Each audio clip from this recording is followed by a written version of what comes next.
Beneath the dust of ancient ruins, beyond the pages of half-forgotten chronicles, lies a world we still cannot explain.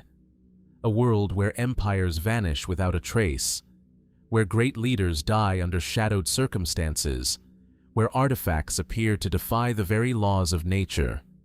How could a civilization carve tunnels deep beneath the earth with no tools we recognize?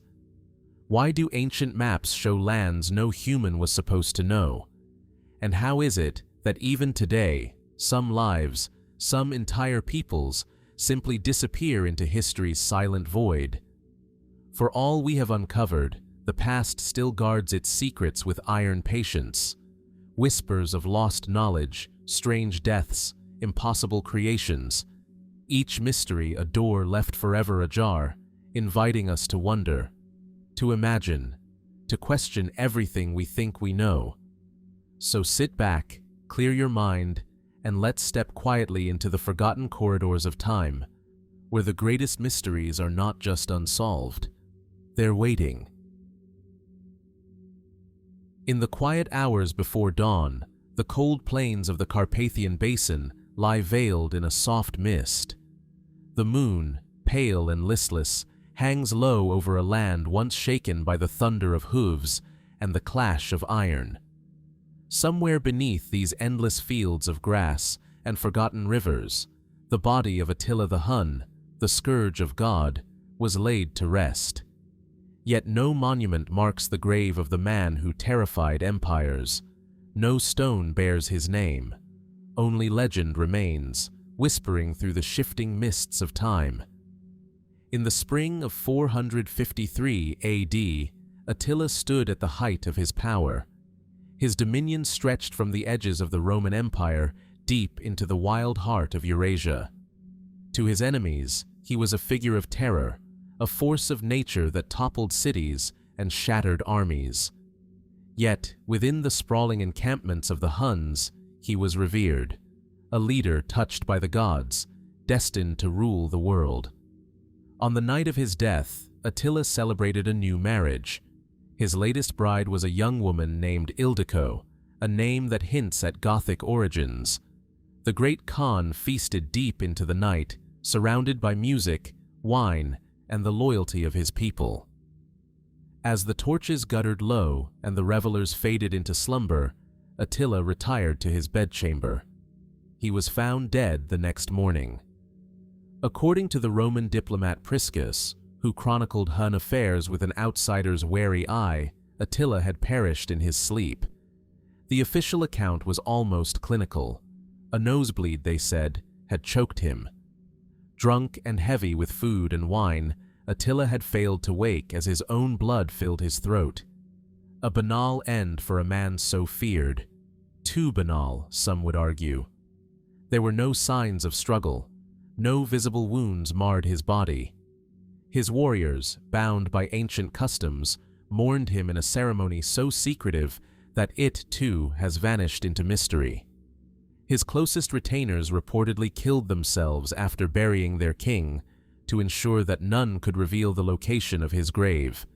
And yet, questions linger like smoke after battle. How could a man as powerful as Attila, at the pinnacle of his strength, die so suddenly and silently?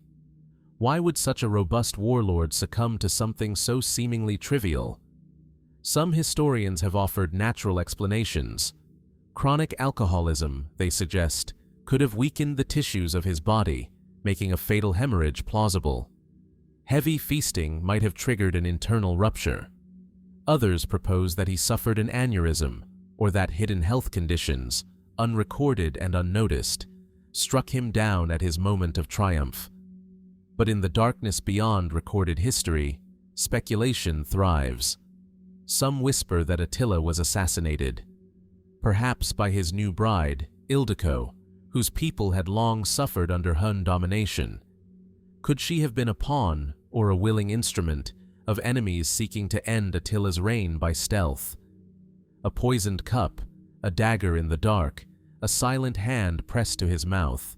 Such things leave little trace, especially in an age where forensic science did not yet exist. Others look even deeper into the shadows. Attila, after all, was no ordinary conqueror in the minds of those he ruled and ravaged. Prophecies and omens clung to his name. Some believed he carried the sword of Mars, a weapon that granted divine sanction to his campaigns. Could it be that his death was not merely the result of human conspiracy, but a stroke of the supernatural, punishment for hubris, or the inevitable price of bearing too much power? The burial of Attila compounds the enigma. His body was placed within a series of coffins, one of gold, one of silver, and one of iron, before being interred in a secret grave. Rivers were said to have been diverted to conceal his resting place, and the laborers who performed the task were slain to protect the secret. No archaeological discovery has ever confirmed the location of Attila's tomb. It remains one of history's great unsolved riddles, a king without a grave, a conqueror swallowed by the very earth he once sought to command. Today, the landscape bears no trace of that final chapter. Fields roll on in quiet emptiness. Rivers have long since carved new paths through the soil. Whatever truths the land once held have been muffled by time, hidden beneath centuries of silence. Was Attila's death truly an accident of the body, a twist of fate in a night of celebration? Or was it an act of vengeance, a final rebellion against a tyrant who had brought Europe to its knees? Might his death have been sealed by forces beyond mortal reckoning, a reminder that even the greatest fall when they least expect it? The answers, like the grave of the great Khan himself, remain hidden, somewhere beneath the ancient mists, waiting for a day that may never come. Beneath the dense emerald canopy of the Chiapas jungle in southern Mexico, ancient stones rise like forgotten memories from the earth. Here, amid the ruins of Palenque, one of the greatest cities of the Maya civilization, time seems to hesitate. Thick vines curl around weathered temples. The air is heavy with the scent of rain and moss. It was in this stillness, in the year 1994, that archaeologists made a discovery that would deepen the mysteries of the Maya, the tomb of the Red Queen. The tomb lay hidden within Temple 13, a modest structure overshadowed by the grandeur of the Temple of the Inscriptions, which holds the famous sarcophagus of the ruler Pakal the Great. For centuries, Temple 13 had remained unassuming, its secrets concealed beneath layers of stone and soil. But when researchers finally ventured inside, they found a stairway descending into darkness, and at the end of it, a crypt untouched for over 1,000 years. The sarcophagus at the heart of the chamber was unlike anything the team had expected. Inside it lay the skeletal remains of a woman, her bones and the surrounding walls covered in a thick layer of vivid, cinnabar red dust, a mineral pigment of mercury sulfide, prized by the Maya for its brilliance and symbolic power. It was this striking coloration that earned her the name, the Red Queen. But who was she? The woman had been buried with extraordinary care. Beside her lay precious offerings, jade ornaments, pearl necklaces, a funerary mask assembled from pieces of malachite. Such treasures suggested a person of immense importance. Yet nowhere within the tomb was her identity explicitly stated. No inscriptions, no carved stelae, no hieroglyphic clues, just the silent testimony of the grave itself. Through careful study of her remains, scientists determined that she had been around 60 years old at the time of her death. Analysis of her teeth revealed a diet rich in maize and elite foods. Her bones spoke of a life lived in privilege, yet her final rest was unusual. The use of cinnabar, so abundantly applied, hinted at ritual significance, but also posed a deadly irony. Mercury from the pigment had permeated her bones, suggesting that what preserved her grandeur may have slowly poisoned her in life. Scholars proposed several candidates for the Red Queen's identity. One prevailing theory suggests she was Lady Ixtzakbu Ajau, the wife of Pakal the Great, a queen in her own right, and a vital figure in the lineage of Palenque's royal house. Her age and timing matched the known life of Tsakbu, and the richness of the tomb seemed fitting for a consort of such a revered ruler. But without a definitive inscription, certainty remains elusive. Others have speculated she could have been another high-ranking noblewoman, perhaps Pakal's mother, or a sister who wielded significant influence at court. In Maya society, royal women could hold remarkable power, and Palenque's intricate dynastic histories leave room for many possibilities. And then, there are theories that reach beyond the accepted scholarly frameworks. Some propose that the Red Queen's tomb was deliberately kept secret, her identity veiled, perhaps because of political upheaval, religious reform, or forgotten scandal. Was she a ruler whose legacy was intentionally erased? A priestess whose knowledge of the sacred cycles of time elevated her beyond mere royalty? Or even, as some fringe theorists quietly suggest, a figure connected to a far older, hidden tradition, stretching back before the known Maya dynasties. The presence of cinnabar itself raises subtle questions. Among the Maya, red was the color of life, death, and rebirth, a sacred hue associated with the east and with the rising sun. Was the Red Queen bathed in it as a mark of honor, or was there a deeper ritual at play? Some have even wondered if the heavy use of mercury-based pigments had symbolic purposes beyond mere color, purposes linked to transformation, preservation of the soul, or the crossing of cosmic thresholds. Today, the tomb of the Red Queen remains one of the most evocative discoveries in Mesoamerican archaeology. Her remains have been carefully studied, reconstructed in facial approximations, and even exhibited. And yet, the essential mystery of her life and her death endures. Standing before the sarcophagus today, deep within Temple 13, one can almost hear the muted echoes of forgotten ceremonies, the low chanting of priests, the soft brush of woven garments against stone. The jungle presses close around the ancient city, whispering in a language no longer spoken, guarding its secrets with a patience that human curiosity can only glimpse but never fully breach. Who was the Red Queen? A sovereign, a consort, a priestess, or someone else entirely? Why was her name left unsaid when so many others were immortalized in stone? The jungle keeps her secrets well, and perhaps, hidden beneath layers of earth and time, the answers still wait, in a language we have yet to understand. Among the windswept ruins of ancient Nineveh, where the Tigris River bends through the parched plains of northern Iraq, fragments of a lost world lie buried in dust.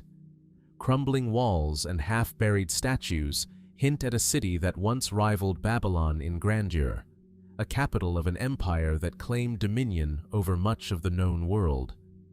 And within these ruins, hidden for millennia beneath layers of earth and time, the traces of an extraordinary treasure were uncovered, the library of Ashurbanipal, or at least what remains of it. It was in the mid-19th century that British archaeologists, digging through the mounds of Kuyunjik, stumbled upon something unexpected: thousands of clay tablets, etched with the delicate wedge-shaped marks of cuneiform script. In a time when little was known of Mesopotamia's ancient past, these tablets revealed a civilization far older and far more sophisticated than Europe had imagined. The tablets spoke in the voices of ancient scribes, preserving everything from royal decrees to religious hymns, astronomical charts to medical recipes, omens, rituals, and myths. Among them was the first known version of the Epic of Gilgamesh, a tale whose echoes can still be heard in modern literature. Together, these fragments formed the first recognizable library in human history, a deliberate collection of knowledge assembled under the reign of King Ashurbanipal, who ruled Assyria in the 7th century BC. Ashurbanipal, unlike many of his predecessors, was not only a warrior king, but a scholar. He boasted in inscriptions that he could read the intricate signs of Sumerian and Akkadian, languages already ancient in his own time. He commanded his scribes to gather texts from across the empire, copying them if they could not be obtained by conquest. His ambition was not merely to rule with the sword, but with the mind, to capture all the wisdom of the world within his palace walls. And yet, what we call the Library of Ashurbanipal today is only a shadow of what once existed. The site yielded an estimated 30,000 fragments, many damaged or incomplete, spread across different rooms and collections. They suggest a sprawling archive, organized by subject, but no master catalog has ever been found. No record tells us precisely how the library was arranged, what it contained in full, or what might now be lost. The end of Nineveh was swift and brutal. In 612 BC, a coalition of Babylonians, Medes, and others sacked the city, setting it ablaze. Flames and collapse buried the tablets, preserving them ironically through destruction. But the chaos of that fall, and the centuries of decay that followed, scattered and shattered the collection beyond easy reconstruction. What, then, was lost? Some scholars believe that the missing portions could have included histories of earlier civilizations, records of now-forgotten peoples, or mythologies that might reshape our understanding of the ancient Near East. Others wonder if certain texts, philosophical treatises, scientific theories, or even early experiments in law and ethics were obliterated before they could pass into later traditions. And beyond what is missing lies an even deeper question. Was there another part of the library yet to be found? Ashurbanipal's inscription suggests that his ambitions far exceeded what we currently possess. References to secret knowledge, hidden teachings, and forbidden books tantalize historians. Could there have been a second archive, deliberately concealed within the sprawling palace complex? Some have speculated about underground vaults or sealed chambers, places where the most sacred or dangerous writings were kept, away from prying eyes. The idea is not entirely without precedent. Across ancient civilizations, libraries were often more than repositories of literature. They were sanctuaries of esoteric power. In Egypt, in Babylon, and even later in Greece, knowledge was seen as a force to be guarded, protected, and sometimes hidden. If a hidden section of Ashurbanipal's library existed, it has yet to be found. Wars, looting, and the unstable geopolitics of the region have left large portions of ancient Nineveh unexcavated. Somewhere beneath the broken earth, beneath layers of conquest and forgetting, the true heart of the library may still lie waiting. Today, the surviving tablets are scattered across museums and private collections around the world. Scholars continue the painstaking work of piecing them together, reconstructing ancient stories one fragment at a time. In their faded, baked surfaces, the past speaks in broken sentences and lost memories. But the full scope of what was gathered and what was lost remains a mystery. Was Ashurbanipal's library merely a repository of known wisdom, or did it contain knowledge that has vanished entirely from human history? Might it have held secrets that would challenge our understanding of the ancient world, or even of ourselves? In the silent ruins of Nineveh, beneath the shifting sands and crumbled stones, the nameless library endures as a question. A whisper from a vanished empire, inviting us to search, to wonder, and to imagine what might still be hidden beneath the dust of ages. Where the desert winds now sweep across the barren plains of southern Iraq, a few crumbling mounds rise out of the dust like the bones of some long-dead giant. Sparse, dry grasses whisper against broken pottery shards, and the earth bears the faded scars of canals that once brought life to this desolate place. Beneath the silence and emptiness lies the memory of a city, one that some traditions call the first city ever built by human hands. This was Eridu. According to the ancient Sumerians, Eridu was not merely a city. It was a sacred place, the birthplace of kingship, the home of gods. In the Sumerian king list, Eridu is named as the city where kingship descended from heaven. To the people who lived here over 5,000 years ago, Eridu was a place where the mortal world touched the divine. At its heart stood the temple of Enki, god of water, wisdom, and creation. Layer upon layer of temple foundations reveal a history stretching back to around 5,400 BC, a continuous effort, generation after generation, to rebuild and expand the sacred space. Archaeologists have uncovered at least 17 different stages of the temple's construction, each one resting upon the ruins of the last, like a staircase reaching backward into prehistory.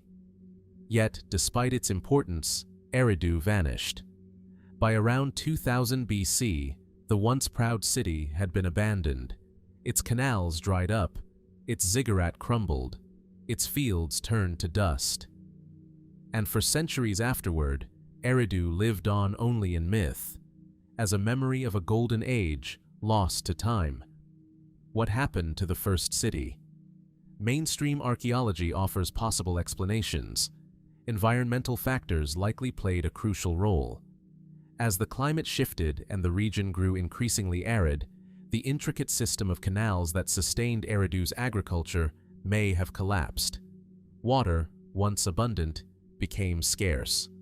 Trade routes shifted. Power centers moved northward, toward new cities like Ur and Uruk, leaving Eridu to wither in the heat. Some scholars suggest that religious and political changes contributed as well. As the great city-states of Sumer rose and fell, the patronage of different gods waxed and waned. Enki's temple may have lost its central importance as other deities and other cities gained prominence. Without the spiritual and economic lifeblood that once made it thrive, Eridu slowly sank into obscurity. But these explanations, while plausible, do not tell the whole story. The speed of Eridu's final abandonment remains a puzzle. The city endured environmental stress for centuries before its ultimate fall. Why, after millennia of adaptation, did it suddenly fail? Why is there so little evidence of gradual decline, of a city slowly shrinking, and instead, the sense of a civilization simply vanishing into the desert? This gap in understanding has opened the door to more speculative theories. Some suggest that Eridu was the victim of a catastrophic event, perhaps a sudden drought, a plague, or a political upheaval so severe that it erased the city almost overnight.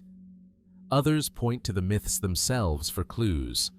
In the Sumerian flood narratives, precursors to later stories like the biblical account of Noah, Eridu plays a crucial role. Could a localized flood or environmental disaster have struck the region, one dramatic enough to devastate its infrastructure and drive its people away? More fringe theories go even further. In some interpretations of ancient texts, Eridu is seen as not just the first city, but the seat of a mysterious knowledge, an early attempt to bridge the gap between gods and men. Some alternative historians speculate that the ruins conceal traces of lost technologies, spiritual practices, or even interactions with otherworldly forces, long since forgotten by mainstream history. There are whispers, too, of deeper, older layers beneath the visible ruins, structures or artifacts predating known Sumerian civilization, hints of an even earlier, unknown culture. To date, no definitive evidence supports such claims, yet the mystery endures, fueled by the gaps in our knowledge and the sheer age of the place. Today, Eridu is little more than a scar on the landscape, a cluster of eroded tells visited only by archaeologists and occasionally by the desert winds. Its broken bricks and faded temples offer no clear answers. The gods who once walked its streets have fallen silent. And yet, standing among the ruins, one cannot help but wonder. What truly happened to Eridu? Was it a slow unraveling, the inevitable result of time and climate? Or did some forgotten disaster, recorded only in fragments of myth, sweep the city away in a single tragic moment? Might there still be secrets buried beneath the dust, relics of a time when humanity first sought to shape the world, and in doing so, left behind a mystery that refuses to be forgotten. The answers, like the city itself, lie hidden, waiting to be unearthed. In the rolling countryside of Suffolk, England, where green fields stretch endlessly under a restless sky, lies the small village of Woolpit. Today, it is a place of quiet charm, with narrow lanes, thatched roofs, and the slow rhythms of rural life. But beneath its pastoral calm lingers a story that has haunted the landscape for centuries, the strange tale of the green children of Woolpit. It was during the 12th century, in the reign of King Stephen, when the villagers first encountered something they could neither explain nor forget. According to chroniclers of the time, the harvest was underway when workers in the fields came upon two children, a boy and a girl, standing near the wolf pits that had given the village its name. They were alone, frightened, speaking no known language, and their skin, most astonishing of all, was green. Not the sickly pallor of illness, nor the sun-darkened hue of laborers, but a distinct, verdant green, as if they had somehow absorbed the color of the fields around them. The villagers took them in, offering food and shelter. Yet the children refused to eat the bread and meat set before them, surviving only on raw beans pulled straight from their pods. Over time, the girl, the stronger of the two, began to adapt. She learned the local tongue, accepted new foods, and slowly, her greenish tint faded to a more ordinary hue. The boy, however, grew weaker, and before long, he died. When the girl was able to speak freely, she told a story that only deepened the mystery. She said that she and her brother came from a land with no sun, a place of perpetual twilight where everything was tinged with green. They had been tending their father's flock when they heard a strange sound, like the ringing of bells, and suddenly found themselves in a bright new world. Woolpit. Who were these children? Where had they come from? Mainstream historians have offered several explanations over the years. Some suggest that the children were simply orphans from a nearby Flemish community. During that era, England had seen a significant influx of Flemish immigrants, many of whom faced hostility and violence during times of political turmoil. It is possible, they argue, that the children became lost, traumatized, and malnourished, their green skin a symptom of chlorosis, a form of iron deficiency anemia that can give the complexion a greenish cast. The language barrier could be explained by a dialect unfamiliar to the local villagers. The strange land of twilight might have been a misremembered or misinterpreted account of the dense, dark forests where the children had once lived. And yet, even these rational theories leave questions unanswered. How did the children appear so suddenly, without witnesses or signs of travel?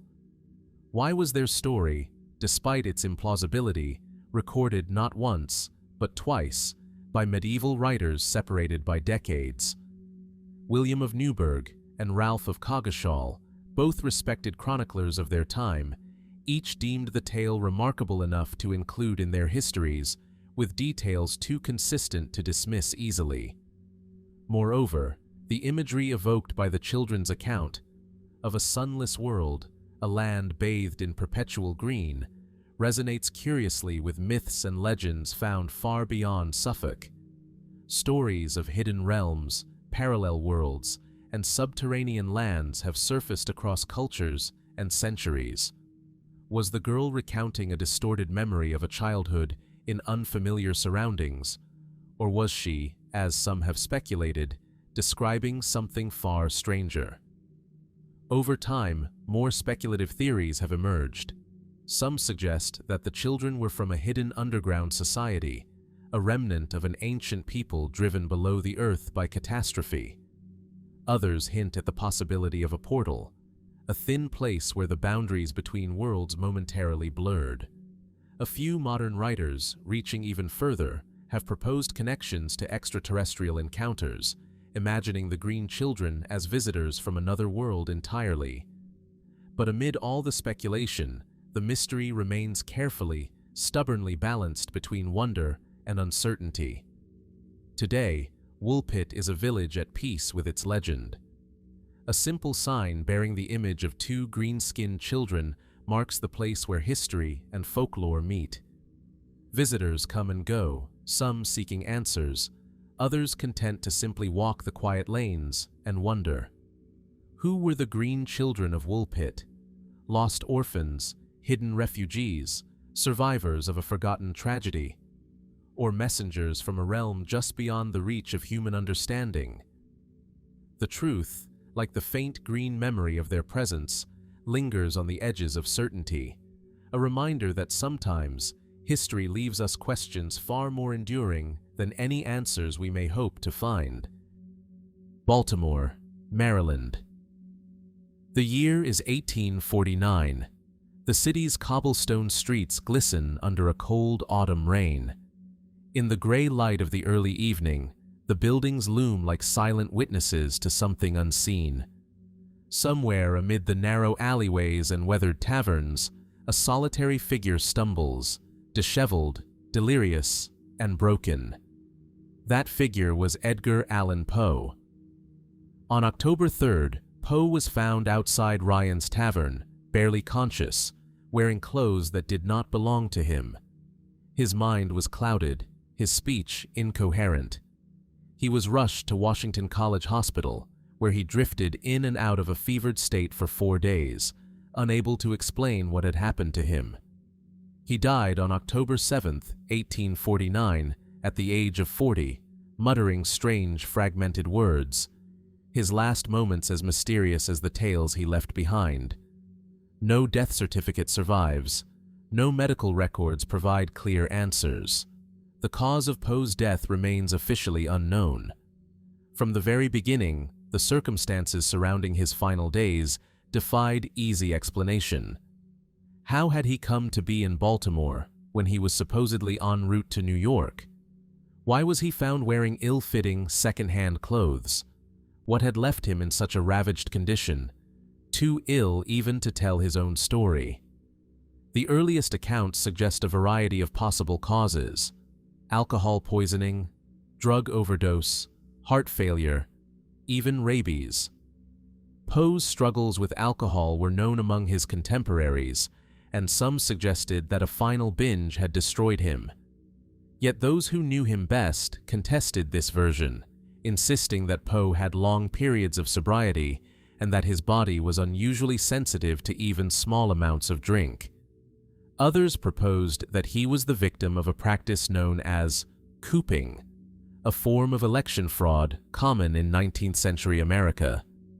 In this brutal scheme, unwilling victims were kidnapped, drugged, disguised, and forced to vote multiple times for a candidate under different identities. Baltimore, at the time, was notorious for such practices.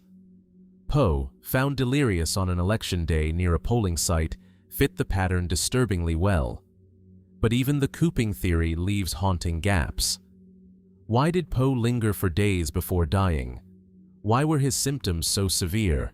Hallucinations, fevers, incoherence. Was there more at play than simple physical abuse? In the years that followed, more theories emerged. Some suggested that Poe suffered from undiagnosed brain lesions brought on by previous injuries or genetic conditions. Others posited diabetes, epilepsy, or even a rare case of cholera contracted during his travels. A more recent hypothesis proposes that he was a victim of carbon monoxide poisoning or heavy metal exposure, both common yet poorly understood dangers in mid-19th century urban life. Yet none of these theories can fully account for all the details recorded in those final, fragmented hours. And then there are the more speculative, unsettling possibilities. Some have whispered of darker forces at work: foul play by enemies, betrayal by friends. Poe's life was marked by poverty, loss, and bitter rivalries. Was he targeted by someone who had reason to silence him, either personally or professionally? His work had earned admiration, but also envy and disdain. His sharp criticism of literary figures had made him enemies among the powerful. Could his death have been more than a tragic accident, a deliberate erasure? Others, reaching beyond the bounds of historical analysis, have pointed to Poe's own writing as eerie foreshadowing. His stories dwelled obsessively on premature burials, madness, and the thin veil between life and death. Was there, in his final days, a collapse of the boundaries between fiction and reality? A descent into the very horrors he so vividly imagined? Or was it, perhaps, simpler and sadder? The final chapter of a man who had wandered too far into the shadows of his own mind, betrayed by a world that had never fully understood him. Today, the resting place of Edgar Allan Poe is marked by a modest grave in Westminster Hall and burying ground, not far from the place where he died. Visitors leave coins, roses, and small tokens, gestures of remembrance for a man whose genius still echoes through the corridors of literature. Yet the true circumstances of his death remain a closed book, a mystery as layered and haunting as any he ever penned. What truly happened to Edgar Allan Poe in those final, fog-shrouded days? Was it illness, accident, malice, or something that cannot be neatly named? The city of Baltimore, the dim taverns, the rain-soaked streets, all keep their secrets well. And perhaps, as with the darkest of Poe's own tales, the truth is meant to remain just out of reach, hidden behind a veil of uncertainty that not even time can lift. In the quiet hills of Zhejiang Province, in eastern China, there lies a mystery hidden beneath the earth.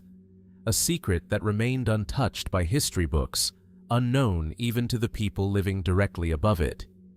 Here, near the small village of Xi'an Beikun, ponds dotted the landscape for centuries, thought to be no more than natural pools.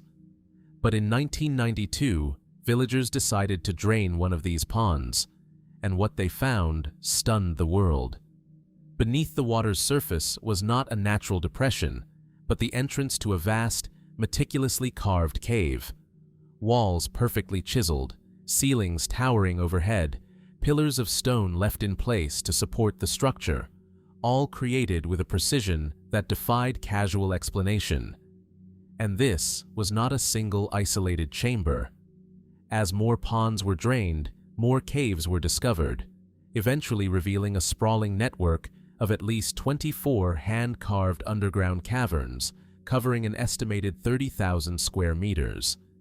Each was vast, symmetrical, and decorated with a distinctive pattern of parallel lines, etched carefully across the walls and ceilings, as if left deliberately by the ancient artisans who shaped them. The Longyou Caves, as they came to be known, pose a mystery that remains unsolved to this day. Who carved them? When? And for what purpose? Mainstream studies have offered some starting points. Geological analysis confirmed that the caves were hewn from solid sandstone, an extraordinarily difficult and time-consuming task, especially without the use of modern machinery. Yet there are no surviving records in Chinese historical texts, no ancient writings, no legends, no oral traditions that speak of their creation. This absence is particularly strange in a culture renowned for its meticulous chronicling of events. For a project of such unimaginable scale, requiring tens of thousands of workers and an intricate logistical operation, to leave no trace in the historical record is almost unprecedented. Based on the tools that would have been available in ancient times, some researchers suggest that the caves could have been carved during the Qin or early Han dynasties, roughly 2,000 years ago. Yet even this is conjecture. No artifacts, no pottery shards, no tools, no remnants of human activity have been found within the caves themselves. They are empty, silent, seemingly abandoned from the moment they were completed. And then there is the craftsmanship itself. Each cave appears to have been planned and executed with mathematical precision, with no signs of error or structural collapse. Massive stone columns were deliberately left in place to support the ceilings. The uniform chisel marks that cover every surface follow an eerily consistent pattern, as if done with a singular methodical intent, not random excavation, but a purposeful artistic signature. If the caves were meant for storage, habitation, or defense, their emptiness is puzzling. No soot stains from fires, no divisions into living spaces, no evidence of prolonged use. They seem more like monuments, but to what? The lack of answers has given rise to a range of speculative theories. Some propose that the Longyou Caves were an ancient underground palace built for a forgotten ruler or dynasty whose records were lost to time. Others suggest that they were ceremonial spaces, perhaps for religious rites so sacred or secret that they were never documented. Still, others wonder if they were designed as subterranean shelters, a response to a cataclysmic event, real or anticipated, that never came to pass. And beyond these theories lie more fringe speculations, that the caves are remnants of an even older civilization, one predating known Chinese history, that they are linked to lost technologies or ancient forms of engineering no longer understood, that they might even be part of a much larger, hidden complex waiting to be uncovered.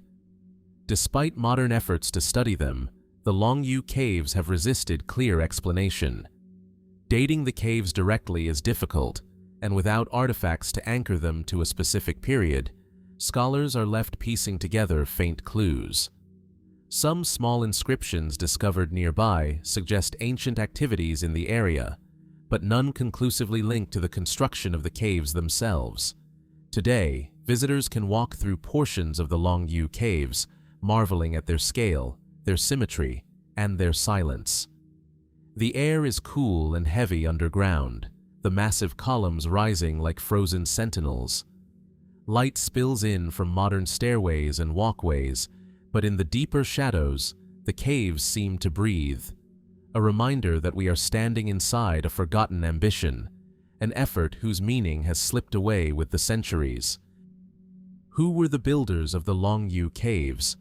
Were they master artisans, driven by a vision now lost to memory? Survivors of a vanished epoch, leaving behind a monument to resilience or fear? Or were they participants in a tradition so ancient, so sacred, that it was never meant to be shared beyond those who carved stone in the dark? The caves remain, silent, imposing, inexplicable, and perhaps, deep beneath the hills of Zhejiang, the earth still holds more secrets, waiting for the moment when someone will ask the right questions and be ready to listen for the answers.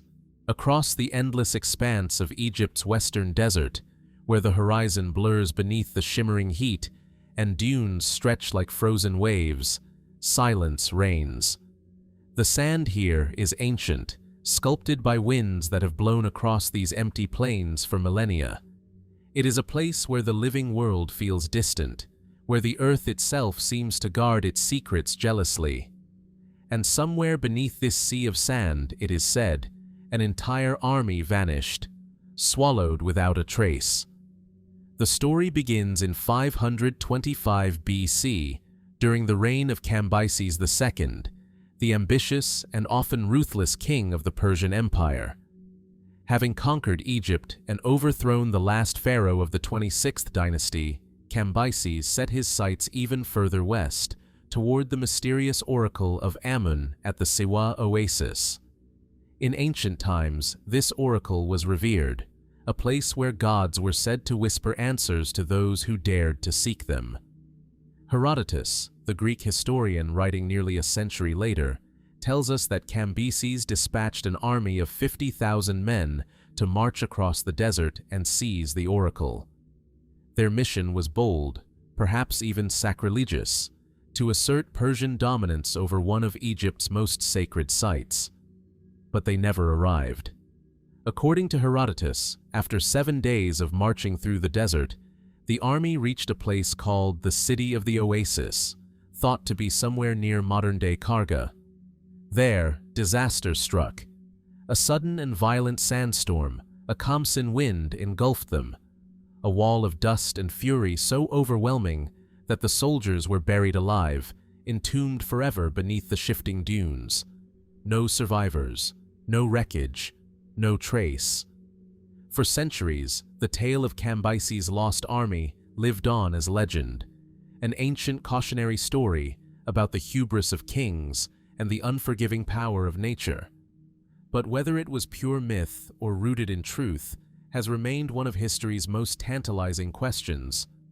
Modern archaeologists and historians have attempted to piece together the possibilities. Some argue that Herodotus, though often considered the father of history, was also a collector of folklore, and that his account might be a stylized retelling of a smaller, less dramatic incident, a detachment lost, perhaps, rather than a full army. Others suggest that logistical failures, lack of water, poor navigation, or internal descent doomed the expedition long before any sandstorm arrived. Recent explorations of Egypt's western desert have uncovered remnants of ancient settlements and caravan routes, suggesting that passage through the desert, while perilous, was possible with careful planning. Yet no definitive traces of Cambyses' forces, no mass graves, no Persian weaponry, no banners or armor have yet been found. And this absence invites more speculative theories. Could the army have simply wandered off course, disoriented by the vast monotony of the landscape, and perished far from their intended path? Could they have been attacked, defeated by desert tribes whose victory was never recorded? Or, as some have whispered, could they have stumbled upon something they were never meant to find, something sacred, something forbidden, and been erased not by accident, but by design?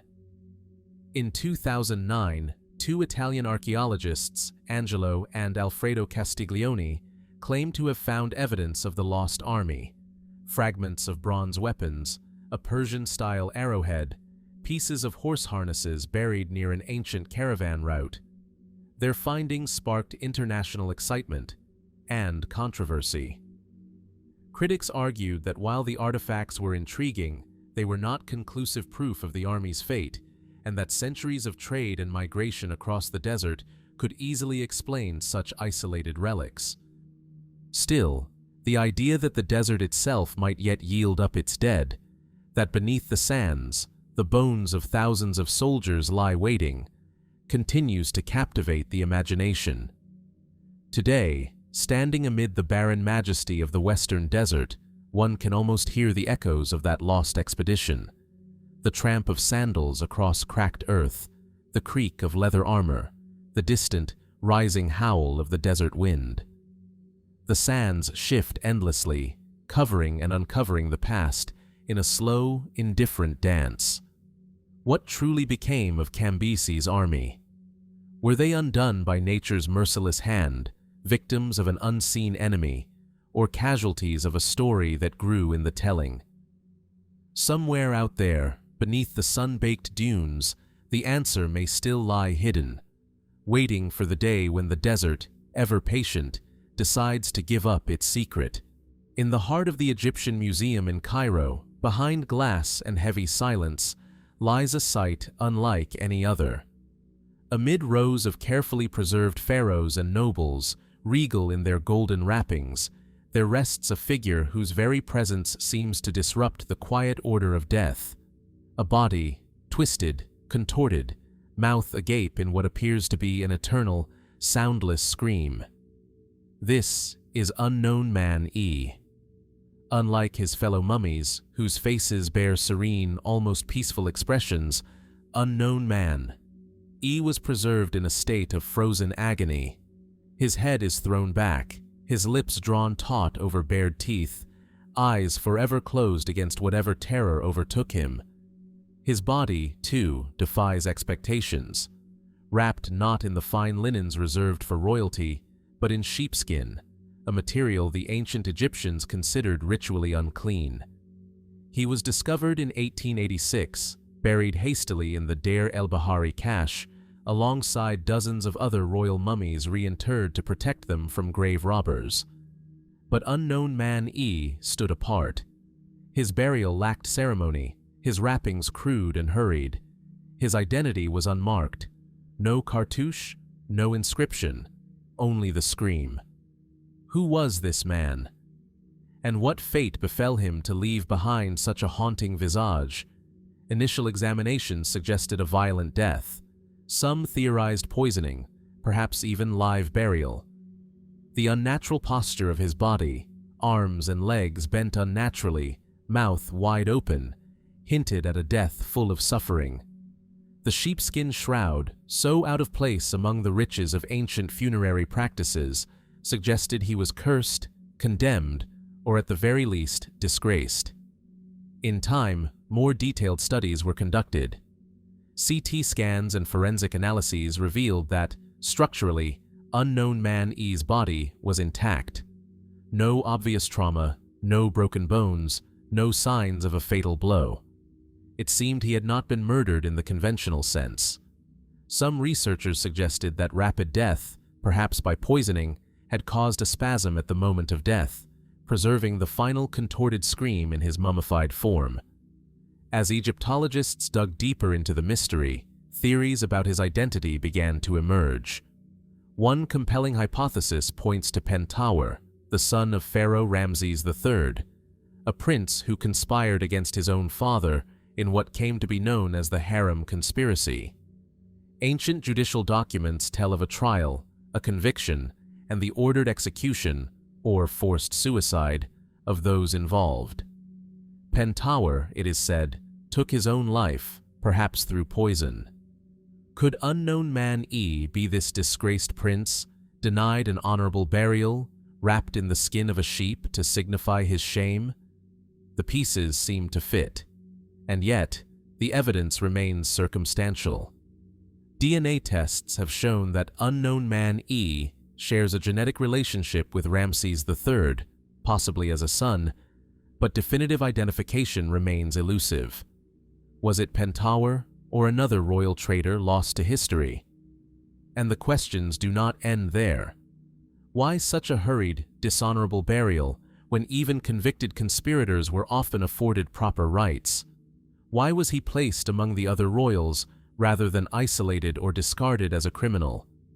And most chillingly, was the scream we see today a literal imprint of terror at the moment of death, or something created later through the drying and contracting of muscles during the hurried mummification process?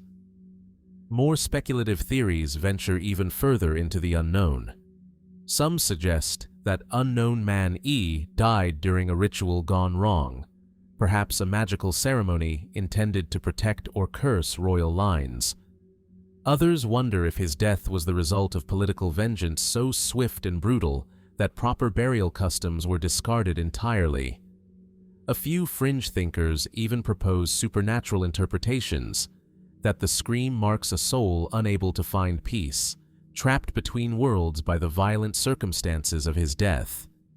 Yet, amid all these theories, the truth remains buried, hidden behind the stitched lips of history. Today, visitors to the Egyptian Museum often find themselves pausing before the glass case of unknown man E. Among the many faces of the dead, his is the one that seems to cry out across the centuries, a raw, unfiltered glimpse of fear, pain, and mystery.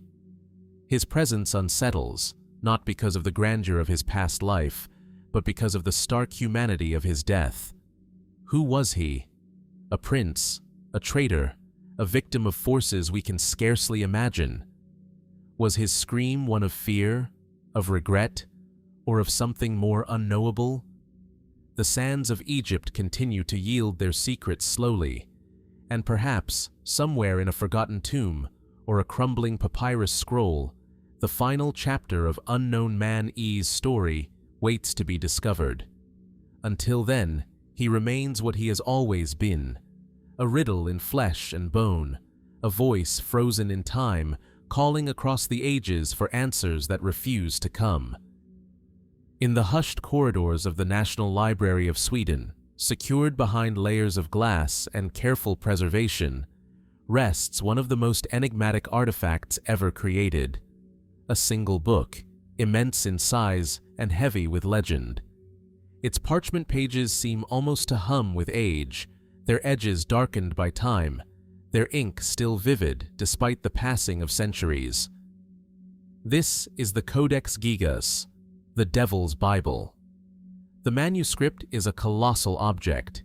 Nearly 3 feet tall, weighing over 160 pounds, it is bound in leather and reinforced with ornate metalwork. It contains the entirety of the Latin Vulgate Bible, along with a collection of historical texts, medical treatises, penitential writings, and mystical incantations. But it is not its sheer size or diverse contents that have earned it an infamous reputation. It is the presence of a single, striking image. Filling an entire page, painted in dark, muted colors, is a figure unmistakable, a horned, crouching devil, staring out with an unsettling stillness. Hands raised, claws sharp, mouth frozen in a silent snarl. The figure dominates the manuscript, unlike anything seen in other medieval religious works. Opposite this image is a depiction of the heavenly city, the eternal battle between good and evil laid bare on the parchment. But how did such a book come into being? Historical records trace the Codex Gigas to the early 13th century, to the Benedictine monastery of Podlages in what is now the Czech Republic. Yet the circumstances of its creation are cloaked in myth. According to legend, a single monk, facing execution for breaking his monastic vows, proposed an impossible bargain. He would create a book containing all human knowledge in a single night, and by doing so, redeem his soul. The abbot agreed. As midnight approached and the task proved overwhelming, the desperate monk is said to have turned not to God, but to the devil himself, forging a pact to complete the manuscript in exchange for his soul. Thus, the Devil's Bible was born. Of course, scholars regard this story as medieval folklore, a cautionary tale reflecting the fears and superstitions of the age. Yet the Codex Gigas presents real, tangible puzzles that resist easy dismissal. First, the handwriting. Careful analysis reveals that the entire book was written by a single scribe, an extraordinary feat given its magnitude.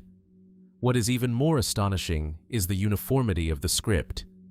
From the first page to the last, there is virtually no variation in style, size, or spacing, suggesting that it was penned without significant pause or aging, a consistency almost impossible to achieve over the years it would have realistically taken. Experts estimate that completing the manuscript would have required decades of labor, perhaps 20 to 30 years of continuous, methodical writing. Yet there are no visible signs of fatigue, no inconsistencies in the calligraphy that might betray the passage of time. How could one individual maintain such perfection across so many thousands of lines? And then, there is the strange absence of clear purpose. Despite its biblical texts and scholarly writings, the Codex Gigas lacks annotations, marginalia, or any indication that it was heavily used as a religious or academic tool. It seems to have been created not for study or liturgical use, but as an object in itself, a monolith of knowledge, assembled without clear reason, and dominated by a haunting image that invites far more questions than answers. Over the centuries, the Codex Gigas passed through many hands, surviving the destruction of its original monastery during the Hussite Wars, and later becoming a prized possession of the Swedish army after the 30 Years' War. It has journeyed through conflict, fire, and exile, its massive bulk a silent witness to the shifting tides of history. Some speculate that it was created as a grand gesture of devotion, or perhaps penance, by a single monk, working obsessively to save his soul through an offering of unimaginable labor. Others wonder if it was an attempt to compile a universal compendium of medieval knowledge, albeit with a strange, almost obsessive emphasis on penitence and sin. And there are those who linger on the darker possibilities. Could the Codex Gigas have been conceived with more occult purposes? Was the inclusion of the devil's portrait simply an act of medieval theatricality? or a sign of deeper, hidden traditions threading quietly through the monastic orders. Some have even speculated about coded messages buried within its pages, secrets locked behind the veneer of scripture and ancient wisdom. Yet for all its mass and mystery, the Codex Gigas remains silent. Today, visitors to the library in Stockholm can stand before it, an overwhelming presence even behind glass. The pages, when opened, seem almost to breathe. The image of the devil still confronts the viewer with a terrible, quiet power, unchanged after 8 centuries. Who truly created the Codex Gigas? Was it the lonely labor of a penitent monk, the desperate work of a soul bargaining with forces beyond understanding, or something still stranger? Was the book intended as a gift, a warning, or a mirror for the fears of an uncertain world? The answers remain hidden in the heavy folds of ancient parchment, in the steady, tireless hand that once traced every letter. And perhaps, in the end, the Codex Gigas was never meant to explain itself, only to endure. The old timbered halls of Cumnor Place once stood amid the green and mist-laden fields of Oxfordshire, their walls steeped in silence and heavy with secrets. Today, little remains, the manor long since demolished, the stones scattered and buried beneath centuries of change. Yet the memory of what happened there has not faded. It lingers, like a shadow, tied forever to the mysterious death of Amy Robsart. It was September 8, 1560, when Amy Robsart, the wife of Robert Dudley, was found dead at the foot of a staircase within Cumnor Place. She was just 28 years old. At first glance, the scene might have appeared tragically simple. A woman alone, felled by a fall. Her neck was broken. Yet almost immediately, whispers began to circulate, whispers that have never truly been silenced. Amy was, by all accounts, in poor health during the final years of her life. Letters from friends and observers suggest she suffered from a debilitating illness, perhaps a tumor or even breast cancer, conditions which could have weakened her bones and balance. It would not have been impossible, some argue, for a frail woman to lose her footing and tumble down a flight of stairs. And yet, doubts persist. Robert Dudley, Amy's husband, was a favorite of Queen Elizabeth I, a favorite whose relationship with the young queen sparked constant gossip and suspicion throughout the court. Rumors of affection, ambition, and possibly more swirled around them. If Amy were out of the way, some whispered, Dudley might be free to marry Elizabeth, strengthening his power beyond what his birth alone could ever grant him. Historians note that Dudley, aware of these murmurings, insisted on a formal inquiry into his wife's death. A jury of local gentlemen examined the body and surroundings and officially ruled the death an accident. No evidence of foul play was found. No charges were ever brought. Yet, the circumstances remain troubling. On the morning of her death, Amy reportedly insisted that all of her servants attend the nearby fair, leaving her alone in the house. Why did she want to be left by herself? Was it a moment of melancholy, a wish for solitude, or something more foreboding? The staircase itself, according to later accounts, was relatively short. Could such a fall, in the absence of a violent push or deliberate harm, truly have been fatal? The broken neck speaks of considerable force. Some have suggested that Amy might have thrown herself down deliberately, weary of illness and isolation. Others posit that she was pushed, but if so, by whom? An assassin in Dudley's employ? A political enemy seeking to implicate him?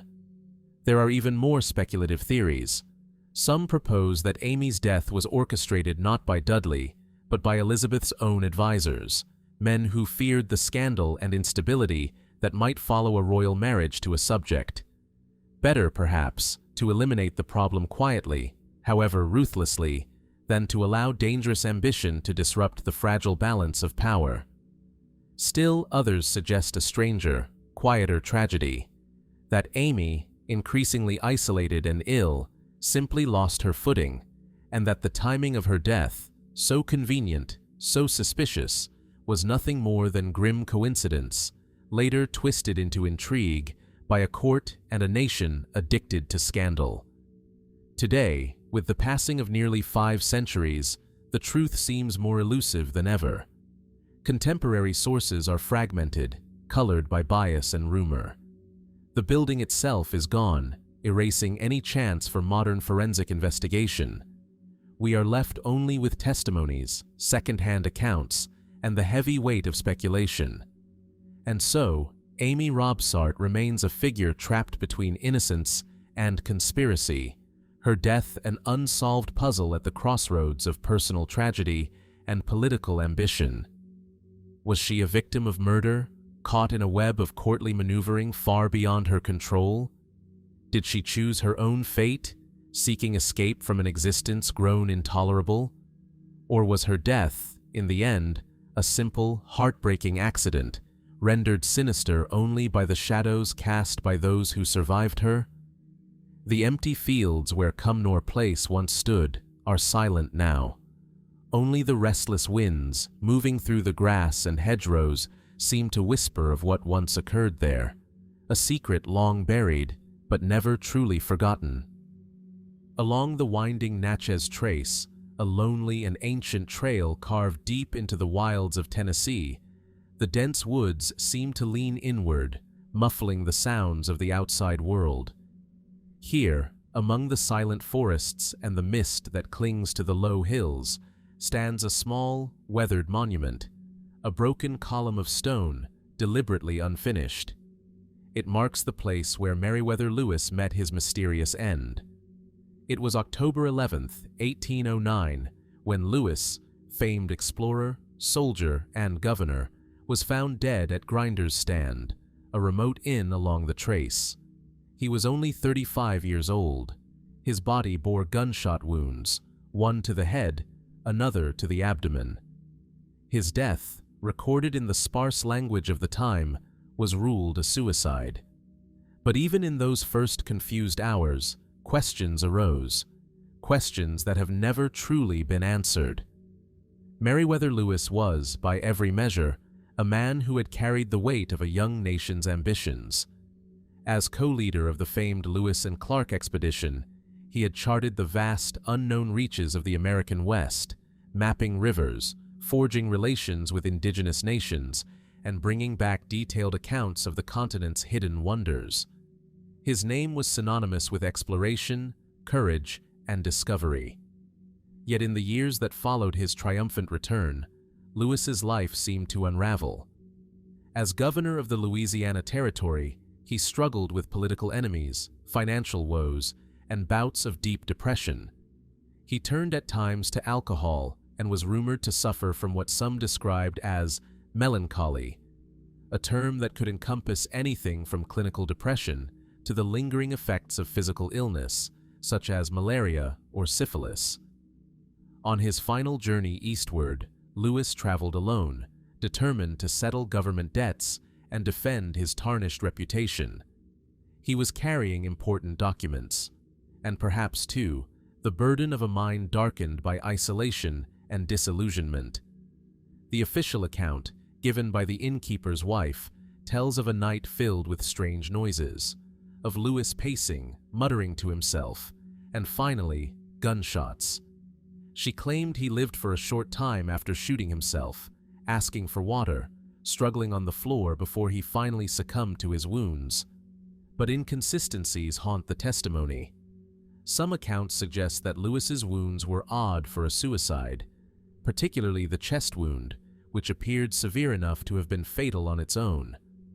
Others point out that it would have been difficult, though not impossible, for a man to inflict 2 such devastating shots upon himself. There were also whispers that Lewis's pistols were unreliable, that they may have misfired or required unusually forceful handling. And there is the troubling behavior of those who found him.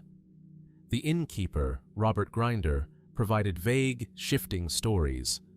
No proper inquest was ever held, no detailed autopsy conducted. For a death so sudden, so shocking, the investigation was strikingly casual, almost as if those involved wished the matter to pass quietly into history. Speculation soon took root. Was it truly suicide, the tragic end of a man worn down by disease and despair? Or was it murder, a robbery gone wrong, or something even darker? Some theorists suggest that Lewis's political enemies, angered by his outspoken defense of land claims and federal interests, might have arranged his death. Others point to the importance of the documents he was carrying, hinting that secrets, perhaps about the vast, unsettled territories of the West, could have made him a target. In a wilderness where law was a distant concept, who would have stood to protect him? Still others wonder about the innkeepers themselves. Was Lewis simply a convenient victim for a desperate act of theft, or did they panic after an accidental altercation and seek to cover their tracks? Yet, amid all these possibilities, there remains the simple, somber truth of Lewis's state of mind. His letters in the months before his death betray a deepening sadness, a sense of isolation even among friends. His journey along the Natchez Trace was not merely a physical one, but a passage through the darkened corridors of his own spirit. Today, visitors to his grave find a landscape much as he left it, rugged, isolated, beautiful, and unforgiving. The broken column atop his memorial speaks not only to a life cut short, but to an unfinished story, a narrative fractured by silence, by speculation, and by the passing of time. What truly happened that night at Grinder's Stand? Was it despair, misfortune, or betrayal that ended the life of one of America's greatest explorers? Were the gunshots fired by his own hand, or by another's in the darkness? The woods along the Natchez Trace hold their secrets close, and the winds that stir the leaves whisper no answers. They only invite us to wonder, and to remember. In the glass cases of quiet museums across Europe, small, curious objects sit under soft pools of light. Cast in bronze, sometimes hollow, sometimes with slight traces of corrosion, they resemble tiny, intricate sculptures from a forgotten world. They are shaped like 12-sided polyhedrons, precise, geometric, each face bearing a round hole of varying size, and at every corner, a small sphere. These are the Roman Dodecahedrons.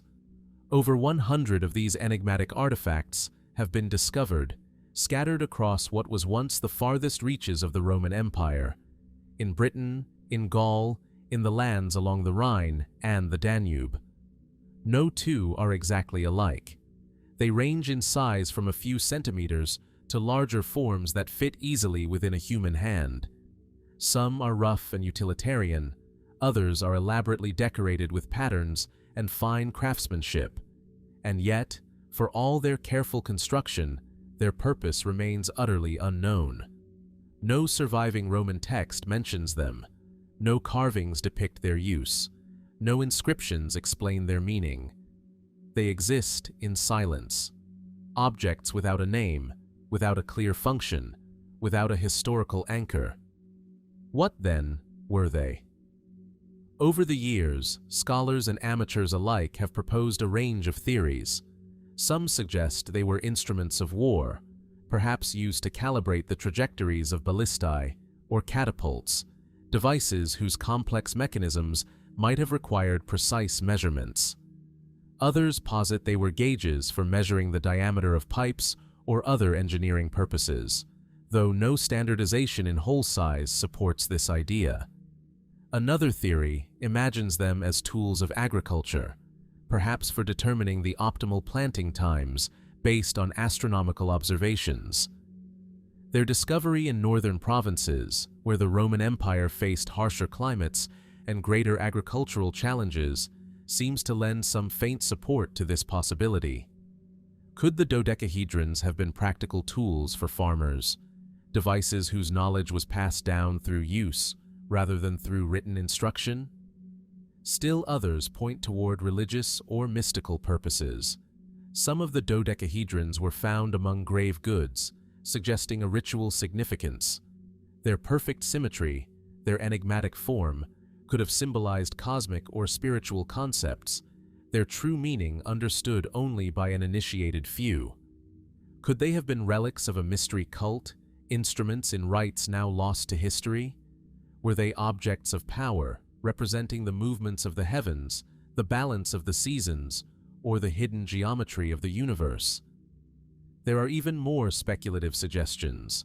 Some believe the dodecahedrons were gaming devices, ancient predecessors to dice, or instruments for casting lots. Others imagine them as holders for candles, though the lack of soot and their often delicate construction argues against heavy use as lighting tools. A few have ventured theories that border on the fantastical, that they were surveying instruments for lost Roman technologies, or even relics from contact with other, unknown civilizations. But amid all these ideas, the evidence remains stubbornly incomplete. The contexts in which the dodecahedrons have been found vary greatly. Some were discovered in hoards alongside coins and jewelry. Others lay hidden among the remnants of military camps or civilian settlements.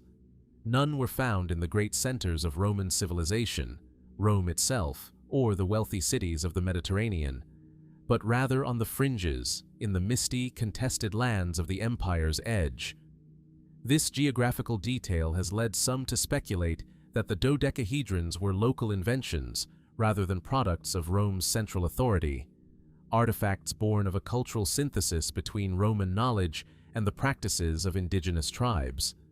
If so, then their secret might lie not in the Roman records, but in the silent traditions of peoples who left no written histories of their own. Today, the Roman dodecahedrons remain objects of fascination and frustration. Modern recreations, experiments, and computer simulations have attempted to reverse engineer their function, but no theory has yet commanded universal acceptance. In their quiet, unassuming way, they stand as reminders that even in one of the most thoroughly studied civilizations of the ancient world, mysteries endure, not grand temples or lost cities, but small, human things, created with skill and intention, whose meaning has drifted away like smoke on the wind. Were the Roman dodecahedrons tools, talismans, or toys? Symbols of power, or simple instruments for daily life? Were they prized, revered, or simply forgotten when their moment in history passed? The artifacts themselves offer no answers. They merely exist, silent and stubborn, inviting us to wonder not only about their purpose, but about the countless other lost understandings of the ancient world, knowledges that lived once, brightly, and then vanished. Somewhere in the quiet spaces between history and memory, the Roman dodecahedrons still keep their secret.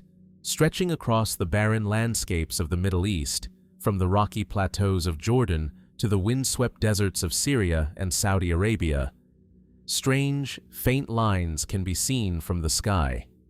They trace patterns across the earth, silent and immense, their designs invisible to those standing at ground level.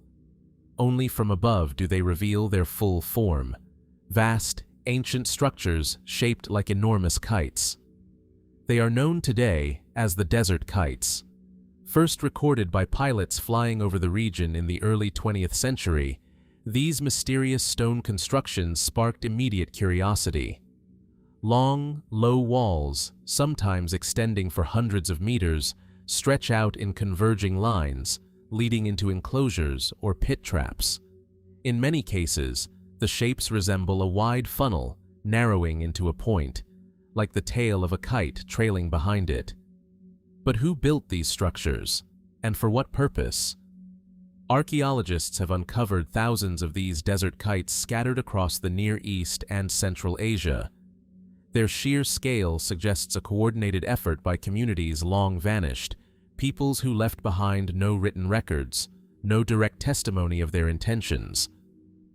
Dating of associated materials suggests that many of the kites were constructed between 8000 and 2000 BC, making them some of the oldest large-scale human-made structures on Earth.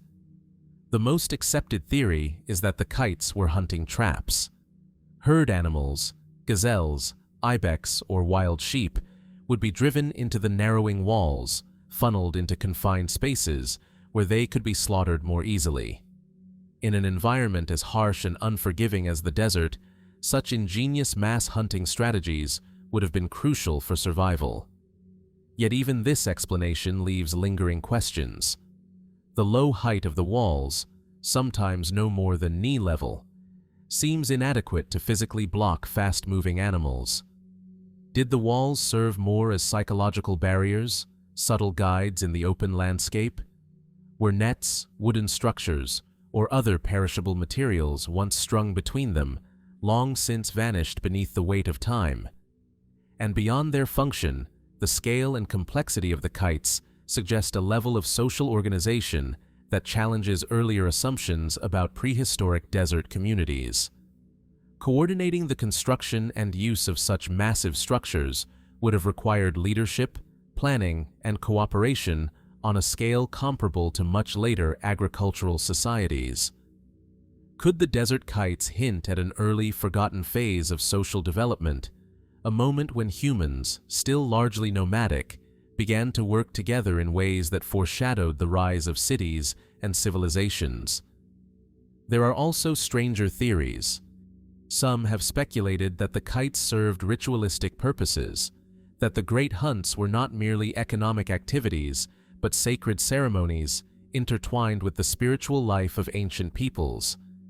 In this view, the kites were not just traps, but theaters of life and death, places where the fate of animals and humans became part of a larger, cosmological drama. Others have suggested that the structures had astronomical significance. Could the orientation of the kites align with certain celestial events, much like other ancient monuments around the world? Could they represent forgotten calendrical systems woven into the fabric of everyday survival?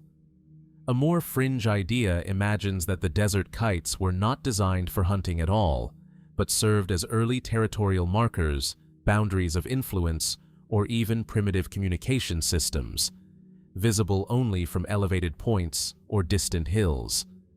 Despite decades of study, no single interpretation has answered all the mysteries they pose.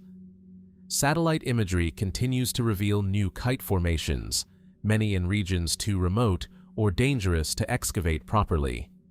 Each new discovery raises more questions.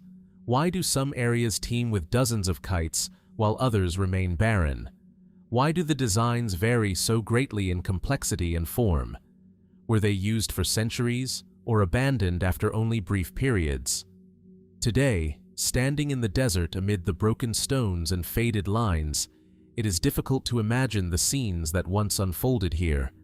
The cries of hunters, the stampede of frightened herds, the ancient strategies passed from one generation to the next, all have been swallowed by the silence of time. What survives is only the outline, the whisper of an idea carved into the earth, the shadow of lives lived under the wide, pitiless skies. Were the desert kites tools of survival, testaments to human ingenuity against the harshness of nature? Were they sites of ritual, rich with meanings now beyond our grasp? Or do they hint at an even deeper story, a chapter of human history still waiting to be fully uncovered beneath the shifting sands? For now, the desert kites remain as they have for thousands of years, vast, quiet, inscrutable. Calling out, perhaps, to those who still dare to ask the questions the desert itself has long since learned to keep. Beneath the shifting sands of Saqqara, Egypt's ancient necropolis, lies a labyrinth few have ever seen.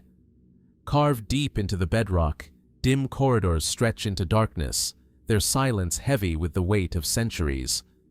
Here, among the narrow tunnels and chambers, immense stone boxes rest, colossal sarcophagi, each one cut with a precision that seems almost beyond comprehension.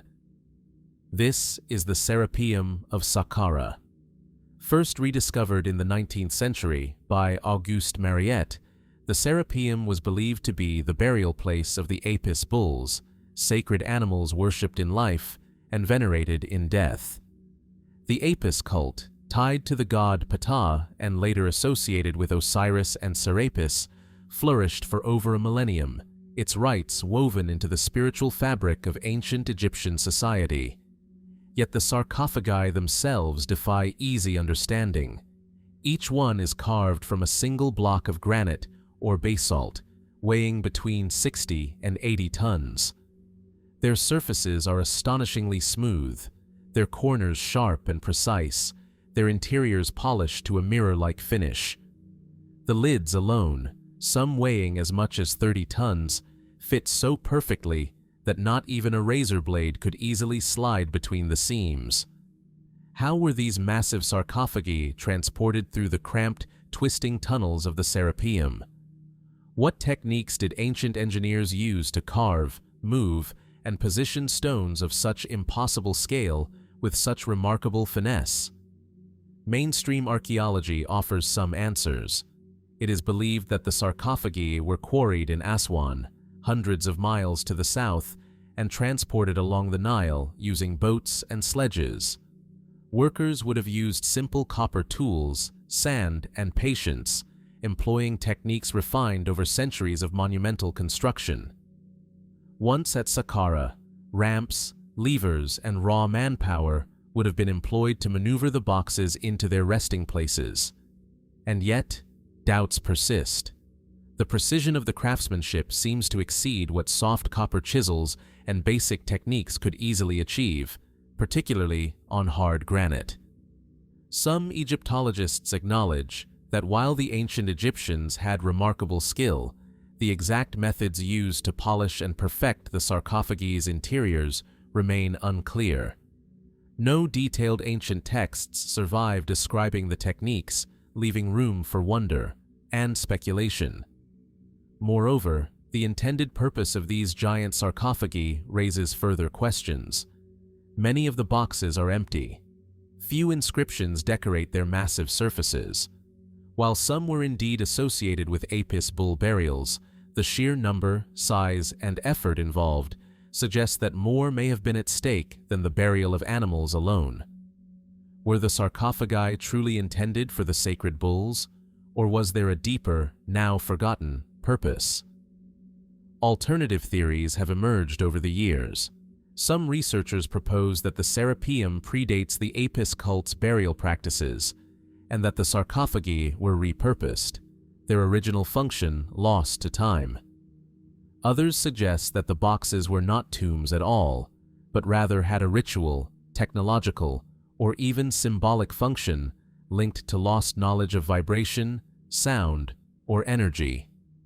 The mirror-like polish inside the boxes, the careful shaping, the hermetically sealing lids, all hint, they argue, at a purpose far more complex than mere storage of earthly remains.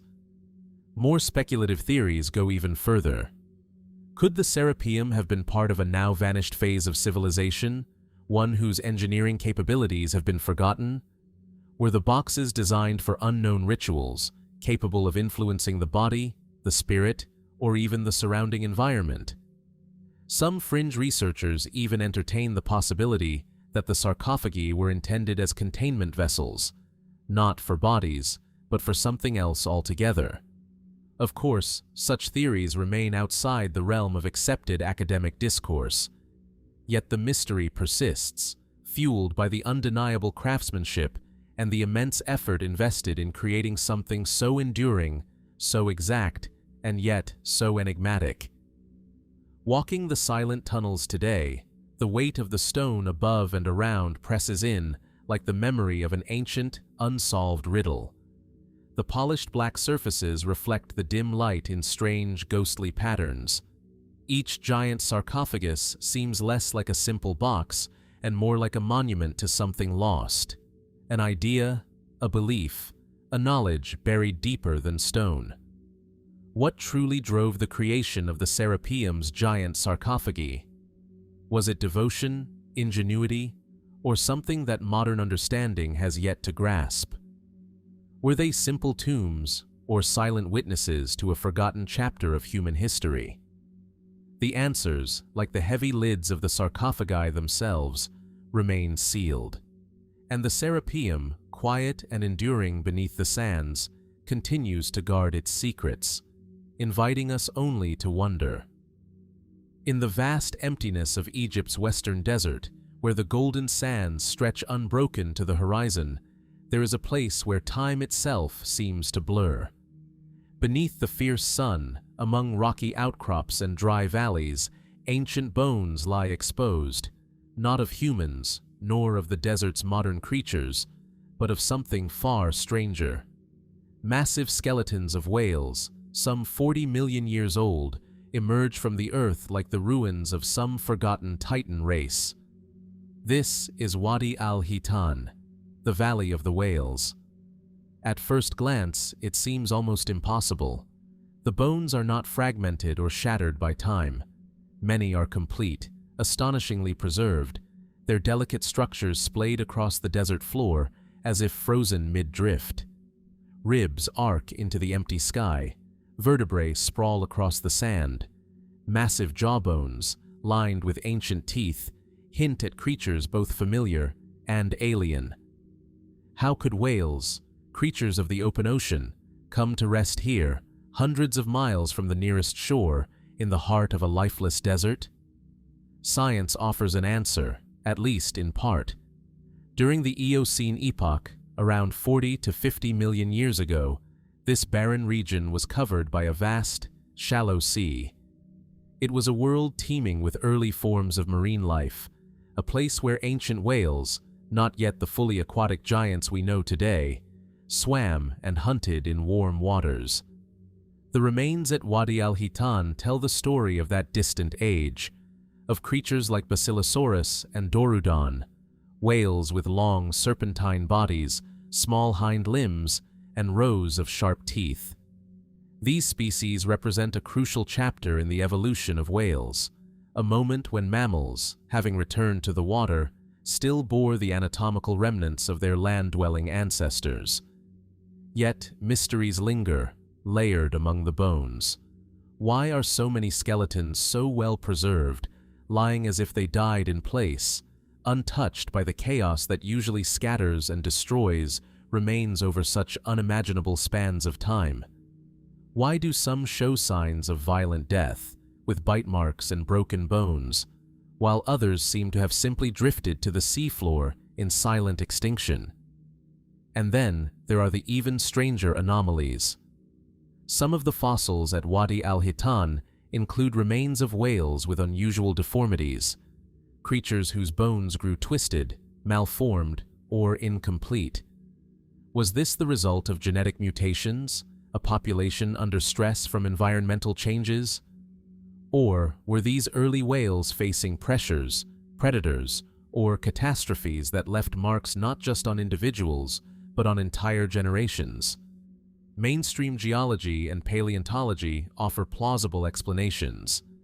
Shifting sea levels, changing climates, and evolving ecosystems could have created the conditions necessary both for mass deaths and for the extraordinary fossilization that preserved the valley's secrets. Sediments, rich with minerals, would have buried the remains rapidly, sealing them away from decay.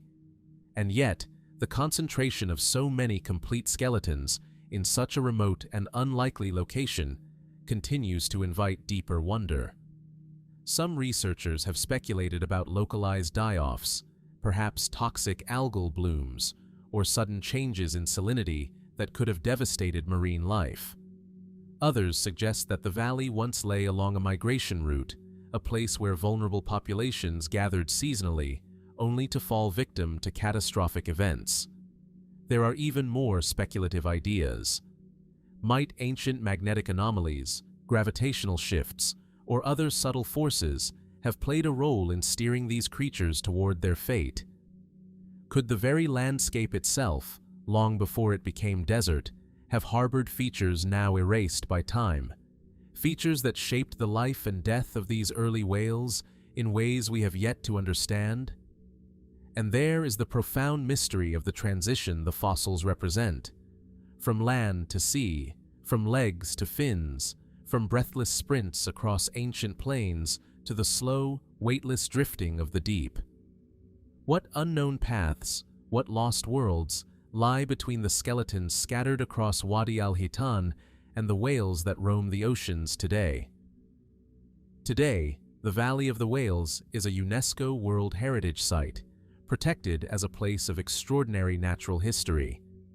Yet, to walk among the silent bones is to feel something more than scientific curiosity. It is to step into a story so vast, so ancient, that it slips beyond the grasp of easy understanding. The sun blazes overhead, the winds whisper across the sand, and the great bones of the whales, bathed in golden light, lie still, a reminder of a time when this desert was an ocean, and of mysteries that stretch back not just thousands, but millions of years. What happened here, at the end of the ancient sea?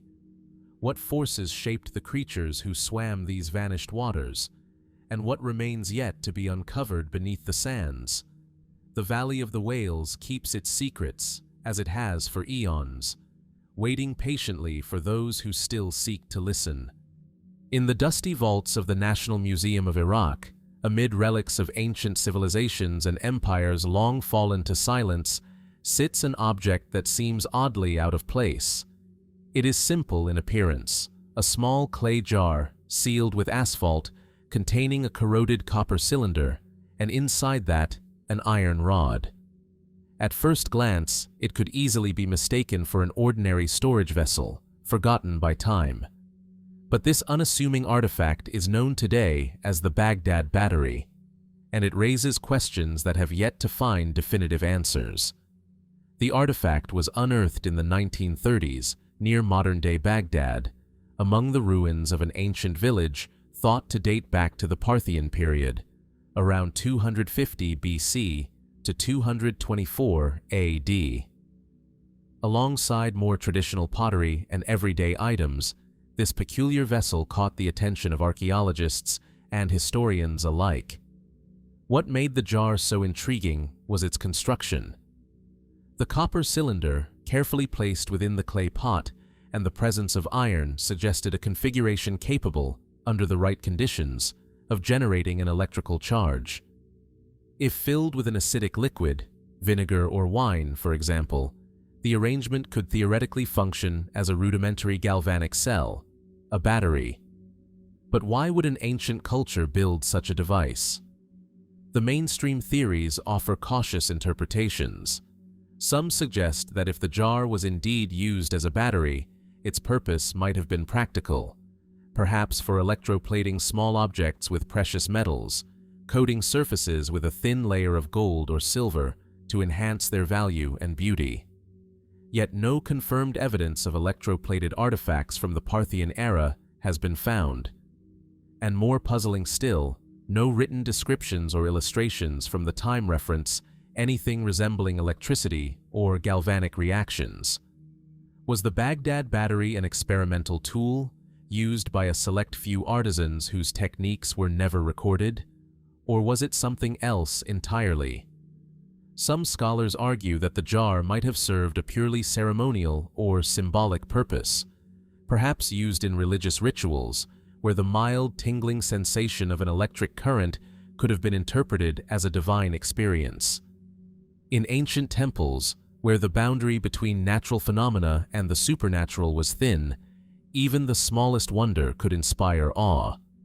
But the absence of contextual evidence leaves the door open to more speculative theories. Some have imagined the Baghdad Battery as part of a much larger, forgotten technological tradition, a glimpse into an ancient science lost to history. Could there have been other devices, now decayed or undiscovered, that relied on similar principles? Was this jar a relic of a broader understanding of electricity, one that rose briefly and vanished before it could leave a more lasting imprint? Fringe theories venture further still. To some, the Baghdad Battery hints at the possibility of knowledge passed down from even older, unknown civilizations, societies capable of manipulating natural forces in ways that challenge conventional timelines. Others weave it into broader narratives of ancient wisdom, suggesting that the electrical principles rediscovered in the modern era were not inventions, but rediscoveries of knowledge once widely known and then catastrophically forgotten. Yet, amid the speculation, sober voices urge caution. Replication experiments in modern times have shown that a device like the Baghdad Battery could indeed produce small voltages, enough to cause a faint tingle, but not enough to power any substantial tool. The design, while capable of generating electricity, is simple and primitive, suggesting either an early step toward greater technological development or a coincidental arrangement misunderstood through modern eyes. Some archaeologists even suggest that the artifact's resemblance to a battery may be misleading. The jar could have been used simply to store sacred scrolls, oils, or other ritual objects, with the copper and iron components serving structural or symbolic purposes unrelated to electricity. Today, the original Baghdad Battery, along with several similar artifacts, remains under study.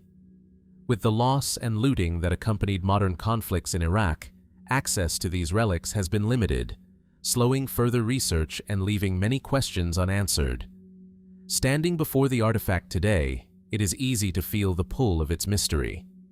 Small enough to be held in the hands, yet heavy with implications, the jar seems to straddle two worlds, one foot planted firmly in the ancient past, the other reaching into the modern age of discovery and invention.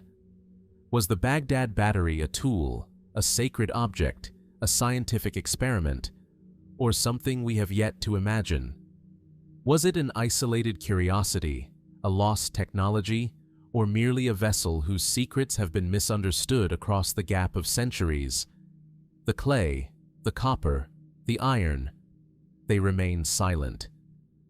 And the Baghdad Battery, like so many relics of the ancient world, continues to guard its secret beneath layers of time and speculation, inviting us only to wonder.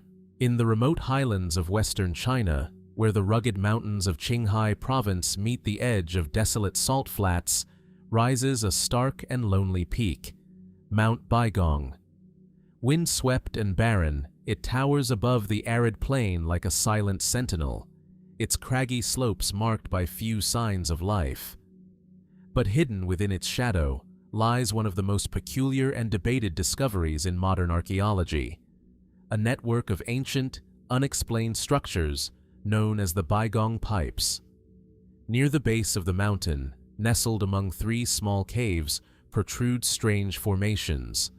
Rusted and brittle, they appear at first to be the remnants of old metal pipes, some embedded deep within the rock itself, others jutting out toward the surface. Some of these tubes are hollow, others are solid. A few lead down into the earth, vanishing into the depths of Mount Baigong. Others, scattered across the nearby Tuosu lake bed, seem to form broken conduits between land and water. How could such an arrangement have come to be in a place so harsh, so remote, and so empty? Local legends speak of the mountain as the dwelling place of mysterious beings, tales of ancient visitors from the sky, long woven into the folklore of the region. But when Chinese scientists first began to investigate the Baigong Pipes in the early 2000s, they approached the mystery with caution and curiosity. Initial studies revealed that many of the pipes were composed primarily of iron oxide, silicon dioxide, and calcium oxide. Some appeared highly corroded, suggesting great age. Intriguingly, analysis indicated that certain segments of the formations were over 90% pure metal, while others contained organic plant material that had somehow fossilized within the pipes themselves. Were these pipes the product of a natural geological process, or evidence of something far more unexpected? Mainstream explanations tend toward the geological. Some scientists propose that the formations are simply fossilized tree roots, ancient vegetation that, over the millennia, was slowly replaced by minerals seeping through the groundwater, creating hollow, tube-like structures encased in stone.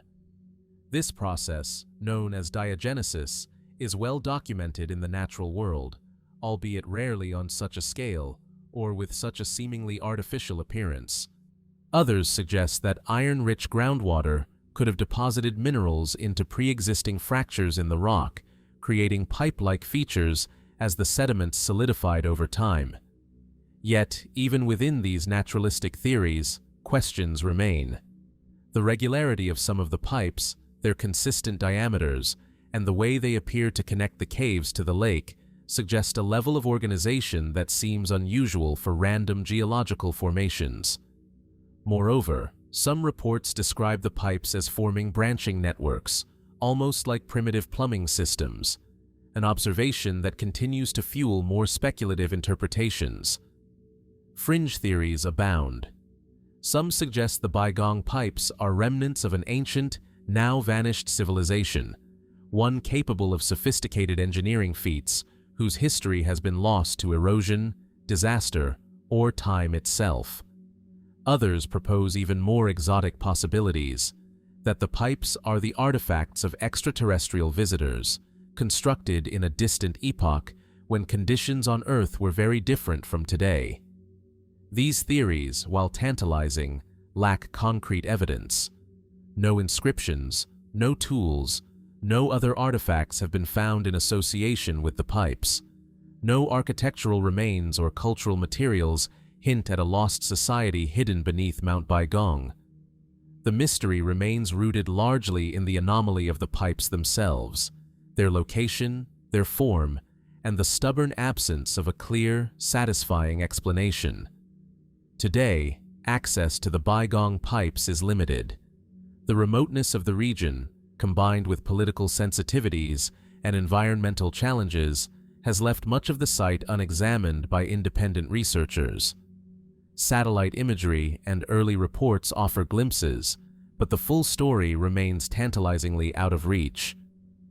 Standing at the foot of Mount Baigong, with the dry wind sweeping across the empty landscape, it is easy to feel the weight of unanswered questions. The mountain looms, impassive, as it has for untold ages. The pipes, silent and corroded, hint at a story written long before recorded history, a story whose meaning has been buried by time, if it was ever truly understood at all. Were the Baigong Pipes formed by nature's slow and silent hand, sculpted by forces we only partially comprehend? Were they crafted by ancient peoples whose ingenuity has been forgotten? Or do they represent something stranger, a chapter in Earth's deep past that we have yet to uncover? For now, the winds of Qinghai whisper through the broken tubes, and the stones of Mount Baigong keep their counsel, inviting us to wonder and to keep searching. Far to the north, beyond the last traces of familiar roads, where the tundra stretches out in frozen silence under endless skies, lies a lonely expanse known as the Kivalik region of Canada. Here, near the cold waters of Lake Anjikuni, the wind whispers across barren hills, and the snow seems to swallow all sound. It was in this isolated, almost forgotten place that one of history's strangest mysteries is said to have unfolded, the unexplained disappearance of the Anjikuni village. The story first emerged in 1930, when a trapper named Joe LaBelle stumbled into the settlement seeking shelter. An experienced outdoorsman, familiar with the rhythms of life in the northern wilderness, LaBelle expected to find the Inuit community active and welcoming, fires burning, smoke rising from the snow-laden huts. Instead, he found only silence. The village appeared abandoned. Food sat untouched over extinguished fires. Sled dogs were found dead from starvation, still tethered to posts. In the snow, no fresh footprints led away from the camp. No sign of hurried flight, no trail to follow. Personal belongings, essential supplies, even weapons remained where they had been left, as if the villagers had simply ceased to exist in a single moment. Alarmed, LaBelle made the long journey to the nearest telegraph office to report what he had seen. Soon after, a search party was dispatched. Accounts from that time claim the investigators confirmed the trapper's discovery. An entire community, numbering dozens of men, women, and children, had vanished without a trace. But what could have caused such a disappearance? Mainstream historians have questioned the details. Some suggest the story may have been exaggerated over time, perhaps confused with the natural seasonal movements of semi-nomadic Inuit groups. Others propose that harsh environmental conditions, starvation, disease, or a sudden natural disaster could have forced the villagers to abandon the site rapidly, although the absence of tracks remains difficult to explain. Complicating matters further is the nature of the records themselves. The earliest written reports about the Anjikuni mystery come from secondary sources, often mixing fact with elements of frontier storytelling. Some modern researchers argue that the tale, while rooted in real events, has grown over the decades into something far larger, shaped by the human desire to find wonder and fear in the unknown.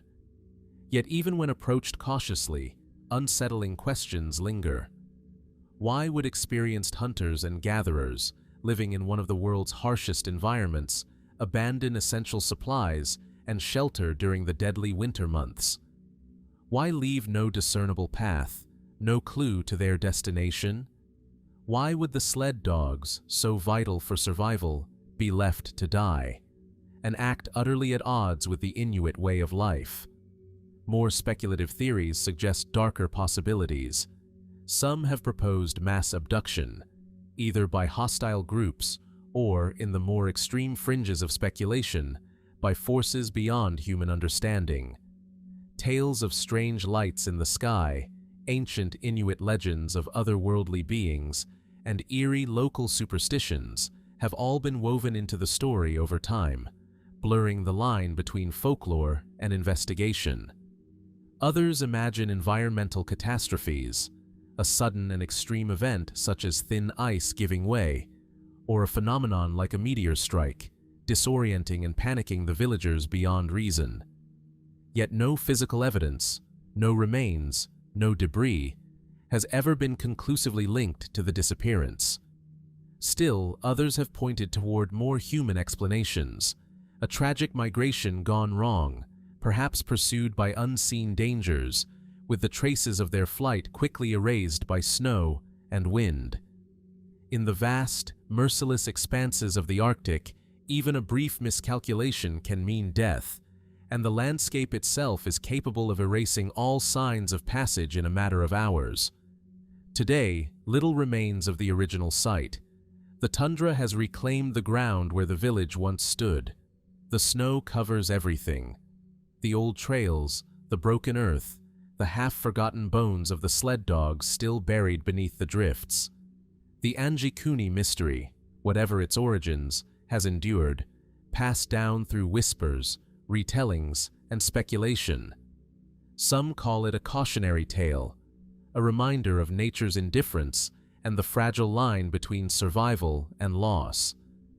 Others see it as a crack in the surface of reality itself, a fleeting glimpse into something stranger, something still waiting in the silent places of the world. What truly happened to the people of the Anjikuni village? Did they vanish into the wilderness, victims of forces too ordinary or too extraordinary for history to record? Or does the frozen wind still carry their story, hidden somewhere beyond the edge of memory? The snow falls, the ice hardens, and the land keeps its secrets, as it always has. In the lush lowlands of southern Costa Rica, where dense rainforests give way to open clearings and the humid air carries the scent of distant rivers, an ancient enigma rests upon the ground.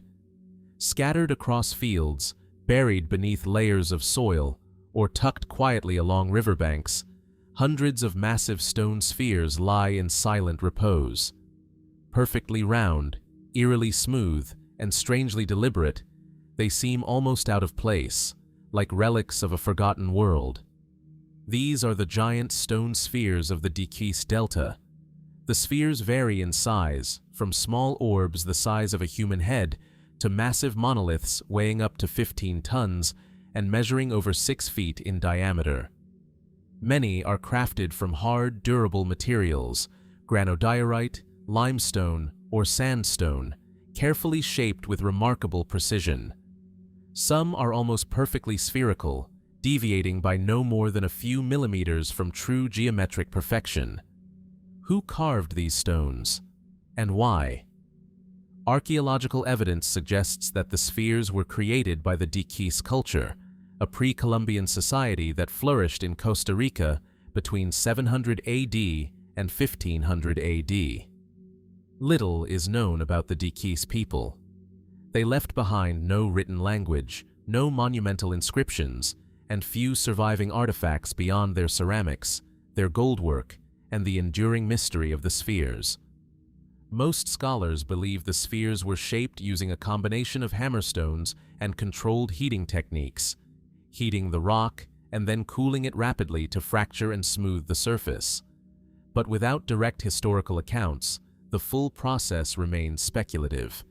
Even more elusive is the purpose behind the spheres.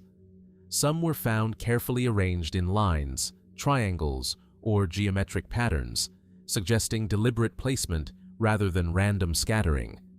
Others were aligned with celestial events, hinting at a possible astronomical function, a prehistoric observatory encoded in stone. Alternatively, the spheres may have served as markers of social status, placed in front of the houses of chiefs or important structures, silent symbols of power and prestige. Yet this theory, too, is based on fragments, the archaeological remains of buildings now long vanished beneath the encroaching jungle. In the absence of definitive answers, more speculative ideas have flourished. Some have suggested that the spheres mark sacred or ceremonial sites, points where the visible and invisible worlds intersected for the Gigas people. Others imagine them as relics of a forgotten mapping system, perhaps representing stars, territories, or mythological stories rendered permanent in stone. And then, beyond the bounds of mainstream theory, lie even more extraordinary interpretations. Fringe thinkers have proposed that the spheres are remnants of an ancient, advanced civilization, perhaps even one lost to history long before the Gigas culture rose to prominence. Legends of Atlantis, of Mu, and of other sunken worlds have been invoked, though no evidence links the spheres to such grand narratives. Others imagine extraterrestrial origins, pointing to the spheres' perfection as signs of intervention by otherworldly forces. While these theories capture the imagination, they remain outside the realm of evidence-based archaeology. Still, their persistence reflects the strange allure of the spheres themselves, objects that seem to defy easy explanation by their very presence. Complicating matters further is the destruction and removal of many spheres over the past century. When the first spheres were rediscovered by banana plantation workers in the 1930s, they were often dynamited in search of rumored treasures hidden inside, treasures that were never found. Others were moved to decorate gardens, town squares, and private estates, severing them from their original context and scattering them across the country and beyond. Today, efforts are being made to preserve and study what remains. The stone spheres of the Gigas have been designated a UNESCO World Heritage Site, recognizing their cultural and historical significance. Yet, even with modern technology and careful research, the full story of these ancient artifacts remains stubbornly incomplete. Standing among the spheres today, it is impossible not to feel a sense of wonder. The rainforest presses in around the clearings, the air thick with life, while the stones sit unmoving, as if waiting for a story that has long since been forgotten. Who first conceived of the idea to carve these perfect shapes from raw stone? What meanings, sacred or practical, were they meant to carry? Were they tools of astronomy, monuments of prestige, or symbols of something that only the Gigas people understood? The spheres offer no answers. They endure in silence, bearing the marks of ancient hands, silent witnesses to a civilization whose voice has been lost. In the heart of Costa Rica's forgotten lands, the stone spheres remain, timeless, inscrutable, inviting us to look closer, to wonder, and perhaps, someday, to understand. Deep within the earth, beneath the ancient layers of South Africa's rich mineral beds, strange artifacts have been uncovered. Small, unassuming, yet unlike anything expected to be found buried in rock so old it predates the existence of complex life. They are smooth, rounded, and often grooved, their surfaces whispering of deliberate design. They are known as the Klerksdorp Spheres. Discovered primarily in the pyrophyllite mines near Erdstall, these curious objects range in size from less than an inch to a few inches across. Some are perfectly spherical, while others are ovoid, shaped like tiny spinning tops. Many are marked by parallel grooves etched so precisely around their circumference that they seem too perfect to be natural. Some spheres are composed of hard hematite, others of softer pyrite, or even welded mixtures of minerals. What makes these artifacts so perplexing is the age of the material in which they were found. The rock matrix encasing the spheres has been dated to nearly 3 billion years ago, a time when the Earth was still young, before the first multicellular organisms stirred in the planet's primordial seas. If the spheres were crafted objects, then their presence would suggest an intelligence at work in an era long before any known civilization, long before humanity itself had even emerged. Mainstream geologists offer a grounded explanation. According to most experts, the Klerksdorp Spheres are natural concretions, mineral deposits that slowly formed over millions of years through the gradual accumulation of material around a nucleus. The grooves, they suggest, could result from natural sedimentary layering, erosion, or subtle fracturing during the rock's geological history. In other words, the spheres are remarkable examples of nature's capacity for symmetry and apparent artistry, but not the products of intelligent design. Tests conducted on the spheres support this view. Their internal structures, when sliced open, often reveal radiating mineral patterns consistent with natural formation. No tool marks or signs of artificial shaping have been found under microscopic analysis. And yet, doubts persist. The precision of the grooves, their regularity and even spacing, and the sheer number of such formations concentrated in a specific area have fueled continued speculation. Some observers note that while concretions are not uncommon in geology, the Klerksdorp Spheres seem unusually regular, more precise than what random natural processes typically produce. Beyond the physical characteristics lies the deeper allure of the mystery, the human fascination with the idea that Earth's past might conceal chapters far older and stranger than we have dared to imagine. Speculative theories have flourished. Some suggest the spheres could be remnants of an ancient, lost civilization, perhaps one wiped away by cataclysms so ancient they left no other trace. Others propose even more exotic possibilities, artifacts of extraterrestrial visitors left behind in the deep past and entombed within the forming rock. There are even whispers of alternative timelines, worlds that rose and fell before the familiar history of humanity began. Of course, such theories remain firmly outside the bounds of conventional science. No evidence beyond the spheres themselves points to the existence of ancient technology, lost civilizations, or alien contact 3 billion years ago. And yet, the spheres continue to stir the imagination precisely because they seem to rest at the threshold of what we can explain, the boundary where certainty gives way to wonder. Today, many of the Klerksdorp Spheres are housed in museums and private collections. They are small enough to hold in the palm of a hand, their smooth surfaces cool to the touch. To gaze at them is to feel a quiet, persistent question. How could something so simple carry such weight? Are they mere accidents of geology, beautiful but ultimately meaningless?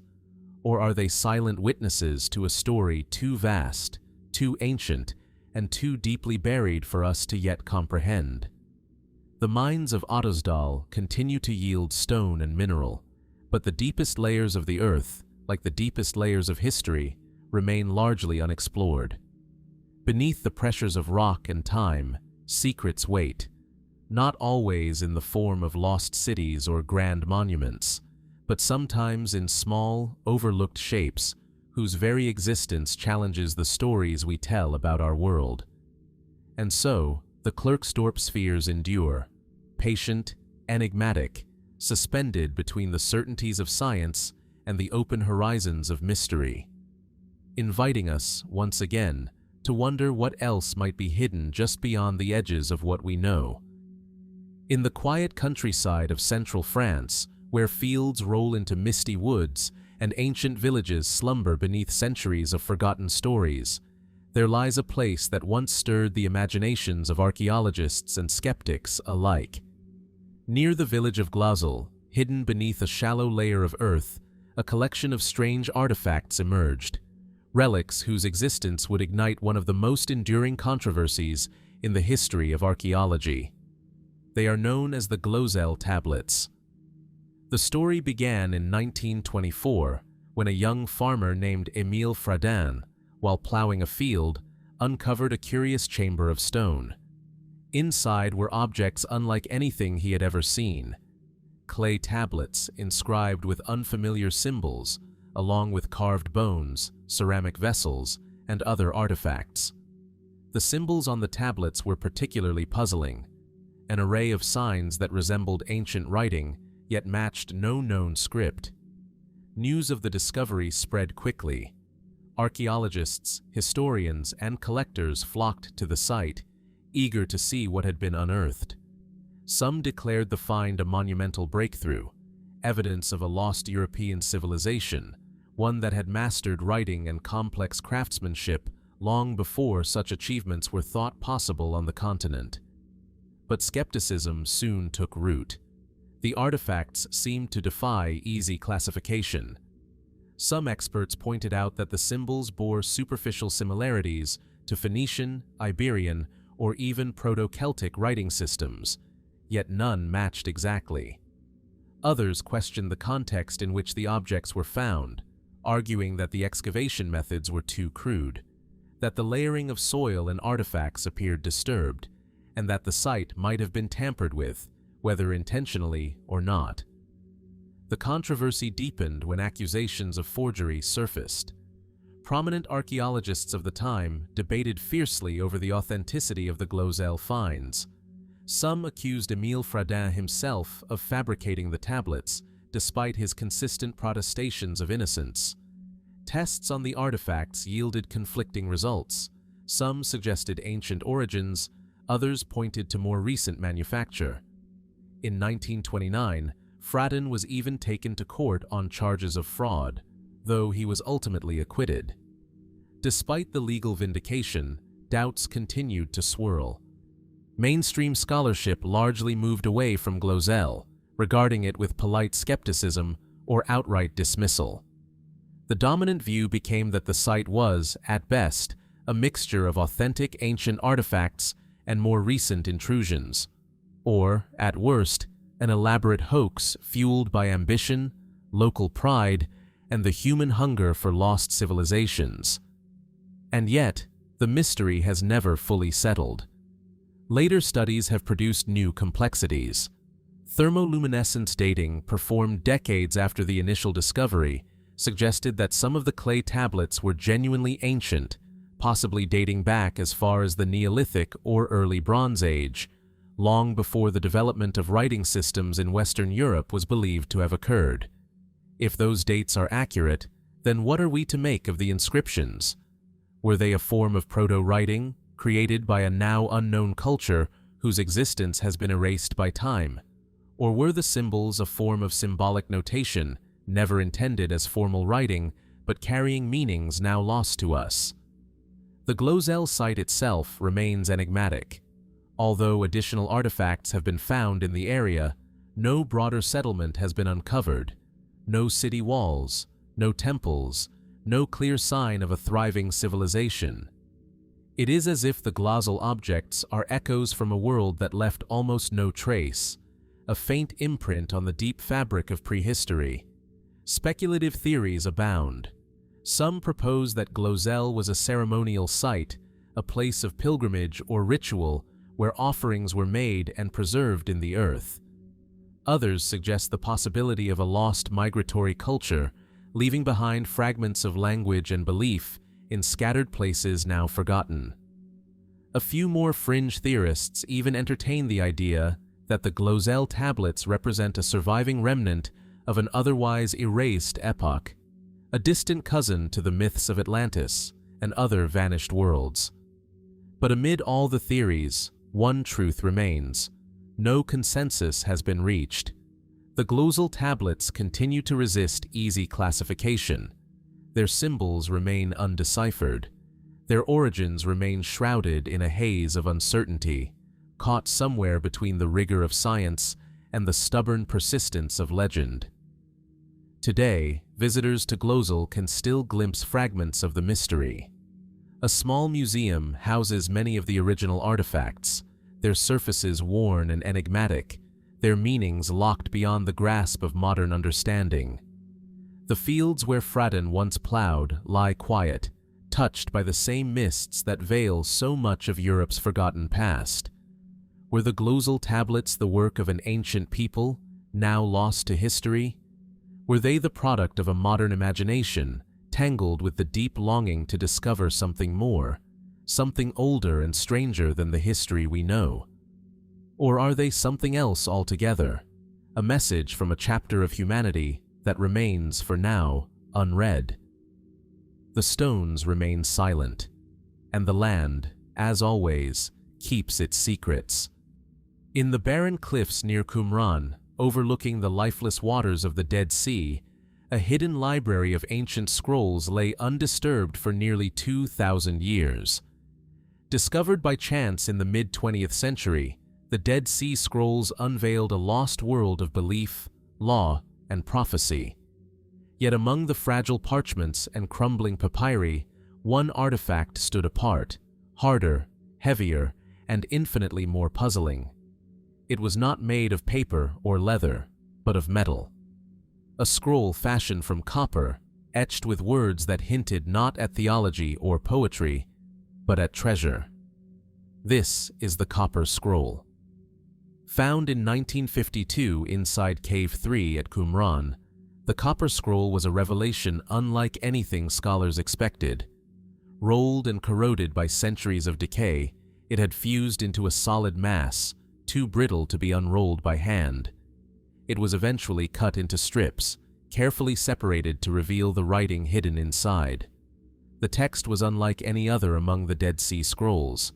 Rather than scripture or commentary, the Copper Scroll reads as a catalog, a list of locations, each said to hold vast quantities of gold, silver, and precious vessels.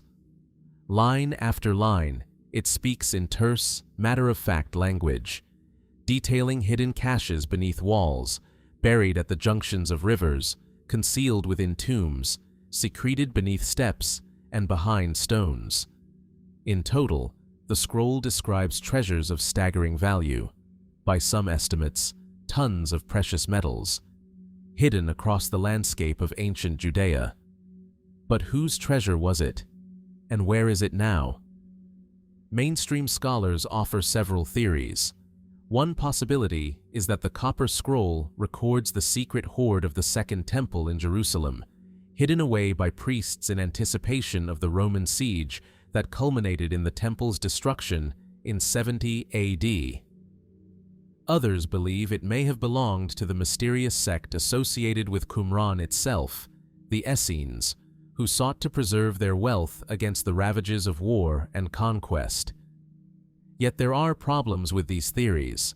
The places described are often vague, their landmarks referencing locations that have long since vanished or changed beyond recognition. No treasure troves matching the descriptions have ever been definitively found. Moreover, the language of the scroll, its spelling, phrasing, and style, differs markedly from the other Dead Sea Scrolls, suggesting it may have been composed by different hands, perhaps in a different context entirely. And then there is the sheer scale of the wealth described.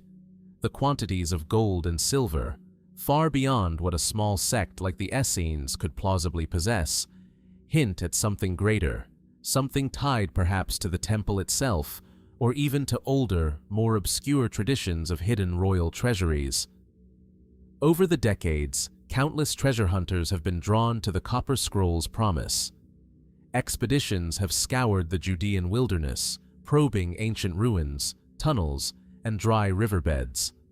Some have claimed to find clues, a broken cistern here, a carved stone there.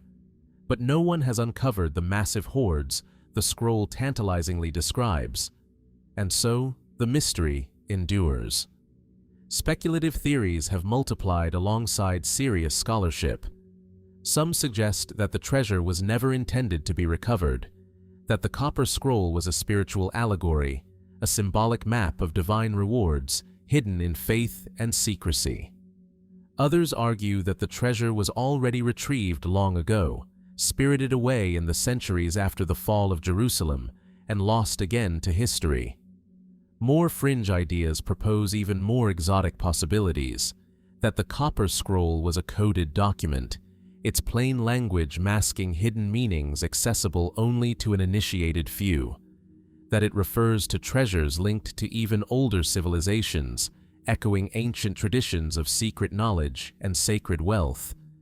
And amid these theories, a quieter possibility lingers, that the treasures may still lie where the scroll says they were placed, waiting in the deep earth beneath forgotten ruins, their guardians long turned to dust.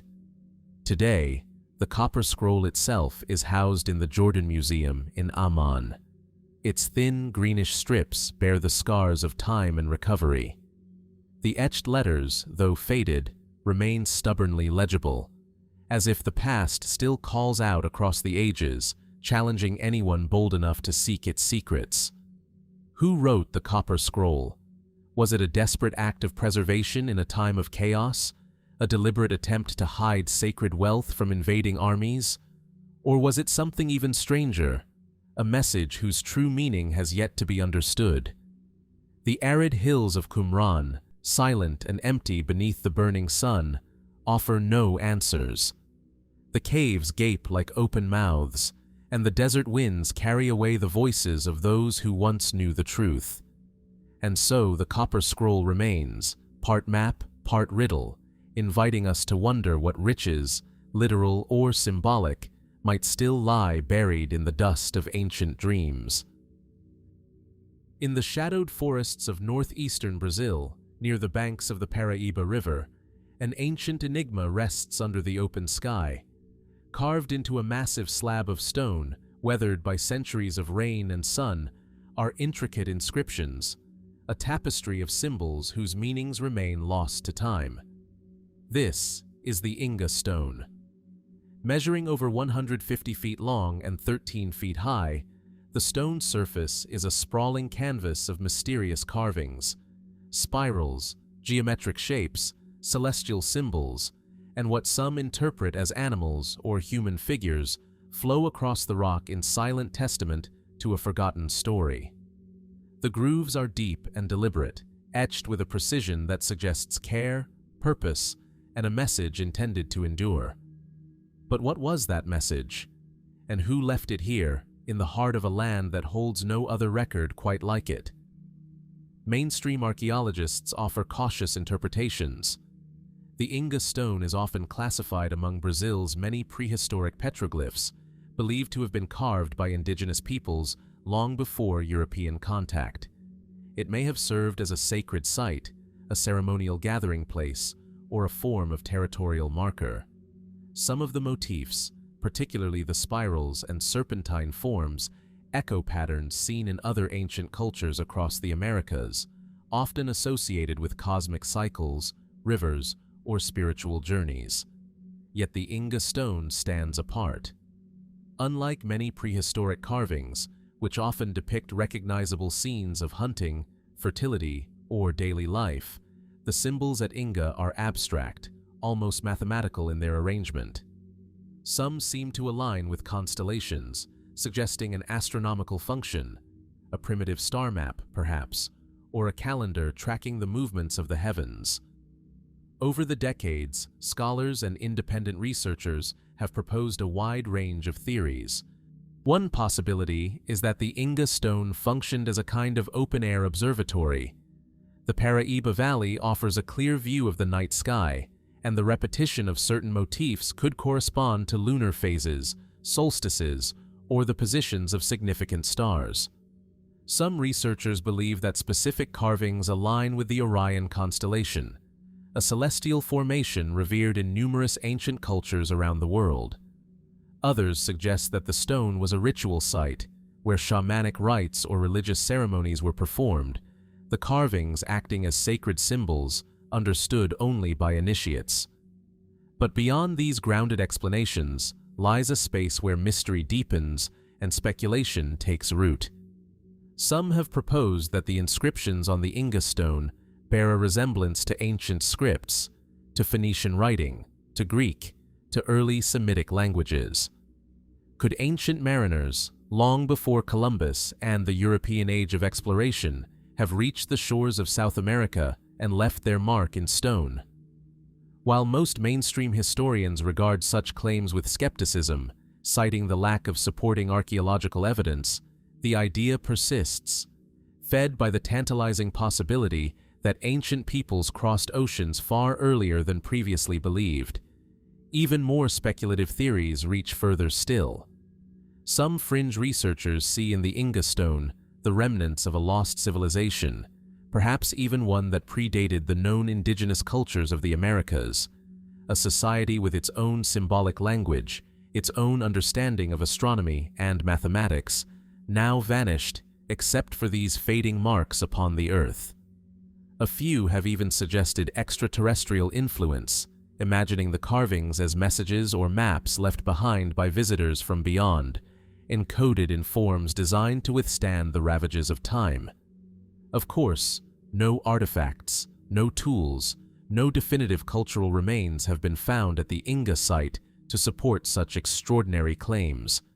The stone stands alone, offering its silent riddles, without the context needed for clear answers. Today, the Inga Stone remains a protected site, though it faces the constant threats of erosion and human encroachment. Scholars continue to study it, measuring, mapping, and attempting to decode its patterns. Visitors walk carefully along its base, tracing the deep grooves with their eyes, feeling the pull of something ancient and unresolved. Standing before the Inga Stone, one cannot help but wonder, was this a place where ancient astronomers charted the paths of the stars, a sacred book carved in stone meant to guide, teach, or warn? Or is it the voice of a culture so distant from us, in time and in understanding, that its meanings have drifted beyond our reach? The forest hums with life, the river moves slowly through the valley, and the carvings endure, lines etched into rock, messages from a past that has not yet yielded all its secrets. The Inga Stone waits, as it has for centuries, and still it invites us to listen. In the quiet halls of the Topkapi Palace Museum in Istanbul, behind layers of careful preservation, rests a fragment of a map that has puzzled scholars and explorers alike for nearly a century. Drawn on gazelle skin, delicate yet durable, its colors faded by time, the chart is adorned with ornate compass roses, mythical creatures, and detailed coastlines. It is known as the Piri Reis Map. Dated to 1513, the map was compiled by the Ottoman admiral and cartographer Piri Reis, a man who, by his own account, drew upon a collection of older sources, some lost to history, some dating back to the time of Alexander the Great. The surviving portion of the map, roughly 1/3 of the original, portrays parts of Western Europe, West Africa, and the eastern coast of South America with impressive accuracy. But it is one particular feature that has captured the world's imagination. A curious depiction of a southern landmass, one that some have interpreted as an early, surprisingly accurate rendering of Antarctica, centuries before the continent's official discovery in 1820. How could such knowledge exist in 1513? Mainstream historians offer cautious explanations. Most scholars believe that the southern coastline depicted on the Piri Reis Map is not Antarctica, but rather a distorted rendering of South America's southeastern shore. The cartographers of the time often extrapolated unknown lands based on rumor, sailors' tales, and imaginative interpretations. Early maps frequently portrayed continents extending farther than they truly did, blending myth and geography into one. Yet, doubts linger. Some studies, particularly those conducted in the mid-20th century, suggested that parts of the coastline on the Piri Reis Map bore uncanny similarities to Antarctica's Queen Maud Land, not as it appears today, buried under miles of ice, but as it might have looked free of ice, based on seismic surveys conducted in modern times. If true, it would imply that whoever created the source material for the Piri Reis Map possessed knowledge far beyond what was believed possible for ancient navigators. Piri Reis himself stated that he based his map on 20 older charts, including some from the time of the ancients, maps that had survived through the centuries only to be compiled, copied, and adapted. Among his sources, he mentioned a map of Christopher Columbus, a document now lost to history, and perhaps even older works from forgotten libraries, like those rumored to have existed in Alexandria. Could fragments of ancient knowledge have persisted through time, passed hand to hand, century after century, carrying glimpses of lands unknown to the mainstream world? Speculative theories have emerged. Some suggest that early civilizations may have possessed seafaring capabilities far greater than once assumed, mapping coastlines long before recorded history.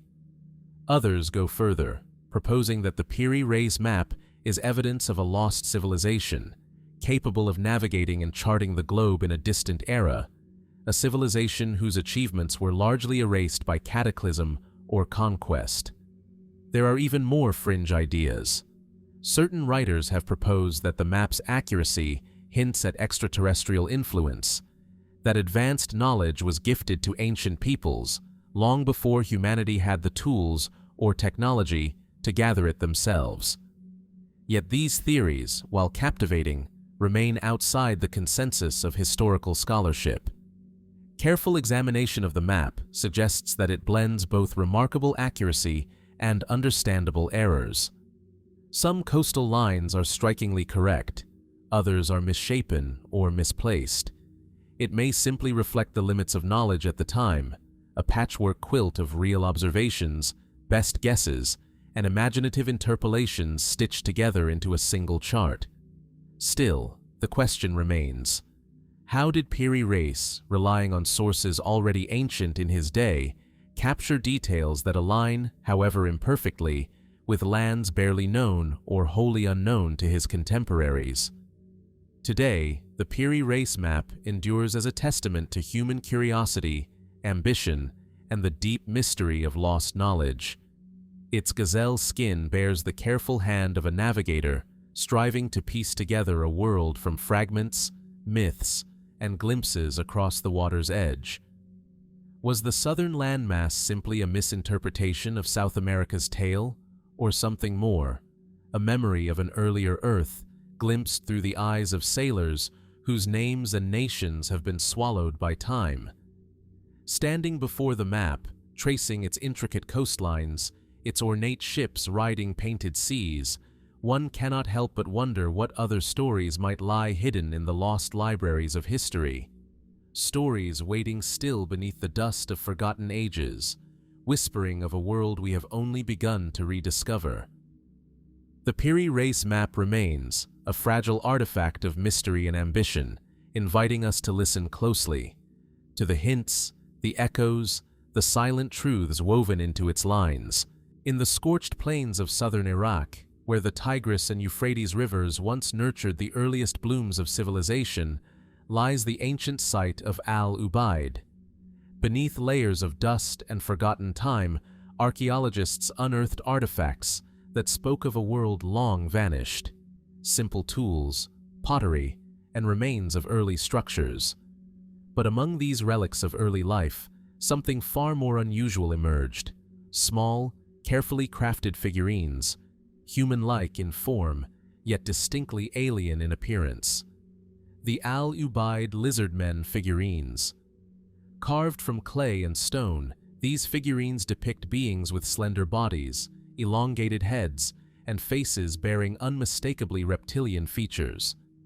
Their eyes are large and slanted, their noses mere slits, their mouths thin and inexpressive. Some figures appear to wear helmets or elaborate headdresses. Others seem to cradle infants or adopt poses suggesting authority or ritual significance.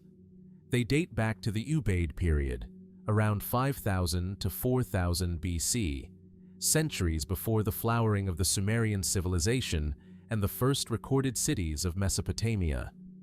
Why would the people of Al-Ubaid create such beings? Mainstream archaeologists interpret the figurines cautiously. They may represent deities or spiritual figures, embodying the forces of nature that early agricultural societies so depended upon. The reptilian features could symbolize fertility, transformation, or water, vital elements in the harsh climate of southern Mesopotamia. In ancient cultures, animals often held symbolic significance, their forms merging with human traits in the art of myth and ritual. It is possible that these lizard-like beings were the representations of gods, powerful entities associated with creation, survival, or the mystery of life itself. Yet even within these explanations, questions linger. Unlike other anthropomorphic deities of the region, whose forms blended human and animal traits in more recognizable ways, lions, bulls, birds, the Al-Ubaid figurines present a distinctly alien aesthetic, one that feels curiously out of step with later traditions. Their posture, dress, and the attention given to their reptilian features suggest that they were not merely stylized humans, but something altogether different. And so, more speculative theories have taken root. Some propose that the figurines are depictions of beings from beyond, visitors from another world, recorded in clay by a people who saw them not as myth, but as reality.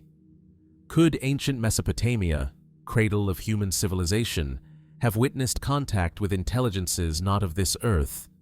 Was the reptilian form more than symbolism, but rather a direct observation? Others suggest a more terrestrial, though no less mysterious, origin.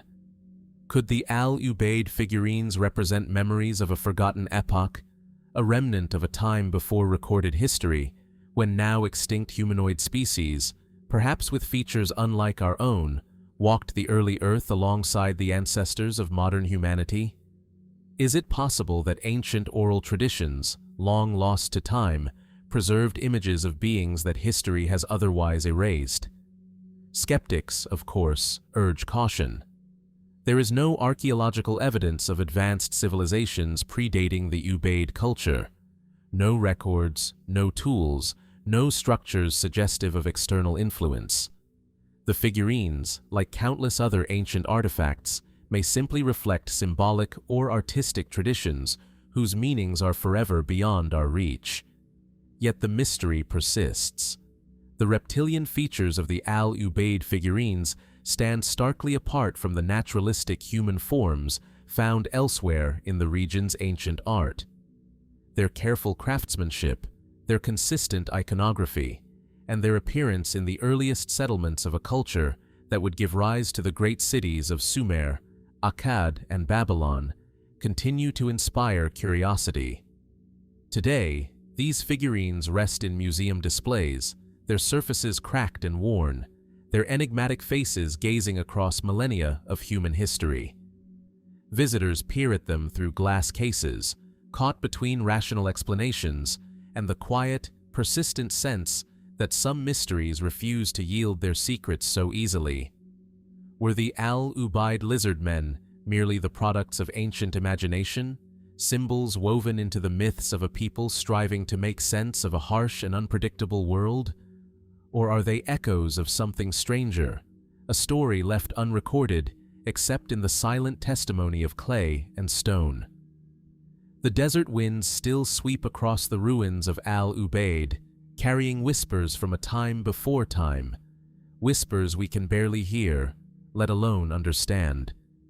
And the figurines remain, patient and silent, inviting us to wonder what else may be hidden in the deep shadows of our forgotten past.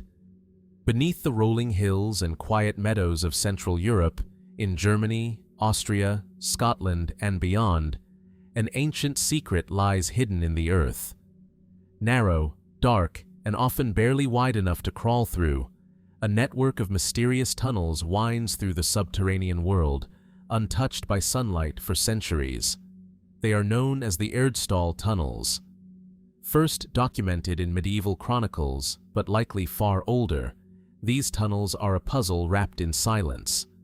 They are typically found in rural regions, often near ancient settlements or old churches.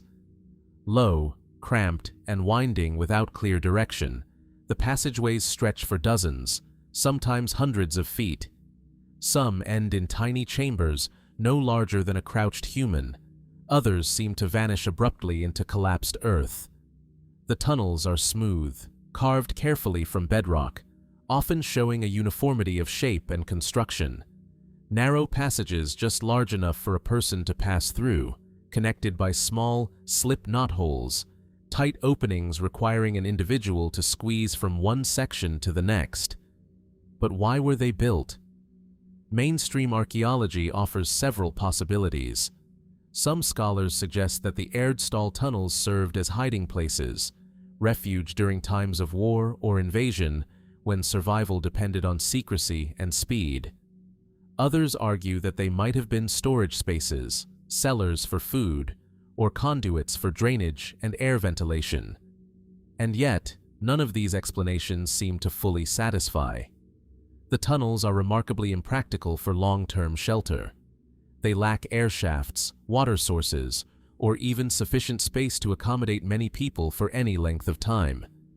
Their cramped dimensions and disorienting layouts would have made them poor choices for storage or transport. Nor do they connect logically to nearby fortifications or settlements. They begin and end abruptly, without evident purpose. Adding to the enigma, most Erdstall tunnels lack any datable artifacts. There are no tools, no pottery shards, no remains to anchor them to a particular culture or century. While carbon dating of surrounding materials offers estimates, the true age of the tunnels remains elusive. In the absence of clear answers, speculation begins to bloom. Some researchers propose that the tunnels had a ritualistic or symbolic purpose, that they were never intended for practical use, but instead played a role in ancient rites of passage, representing a symbolic journey through darkness and rebirth. The act of crawling through the earth, passing through the tight, slip knot holes, may have mirrored spiritual or mythological beliefs tied to death, transformation, or the underworld. Others suggest that the tunnels were protective in another sense, not from physical enemies, but from supernatural ones. In the folklore of Europe, tales abound of subterranean beings, spirits, and other worldly forces. Could the Erdstall tunnels have been created as places of retreat, not just from earthly threats, but from dangers believed to lurk beyond the human world? And then, further into the realm of speculation, lie even stranger ideas. Some theorists wonder if the tunnels are remnants of an earlier, forgotten epoch, a civilization or tradition that left few other traces, now remembered only in the earth itself. Others imagine a more practical, but still remarkable, origin. A vast network once meant to connect communities across great distances, before shifting landscapes and forgotten disasters broke the web apart. No single explanation accounts for all the tunnels. They appear across vast regions, sometimes isolated, sometimes clustered. They vary subtly in construction techniques, yet share a fundamental similarity that hints at a common knowledge or shared tradition now long erased. Today, many Erdstall tunnels remain inaccessible, too narrow, collapsed, or sealed for safety. Others have been carefully excavated, revealing their labyrinthine twists and turns to modern eyes. Yet even when fully mapped, their purpose eludes discovery. Walking through them, crouched low, feeling the cool breath of ancient air against the skin, the modern visitor cannot help but sense the weight of unseen history pressing from the walls. Why would a people, facing the challenges of survival in a harsh and uncertain world, devote so much effort to carving such strange, impractical spaces into the earth? What drove them into darkness, leaving behind no explanation, no clear record, only these silent, empty corridors? The grass grows thick above the hills, birds sing in the forests, villages rise and fall, and beneath it all, the Erdstall Tunnels wait, as they have for centuries, untouched, unexplained, enduring.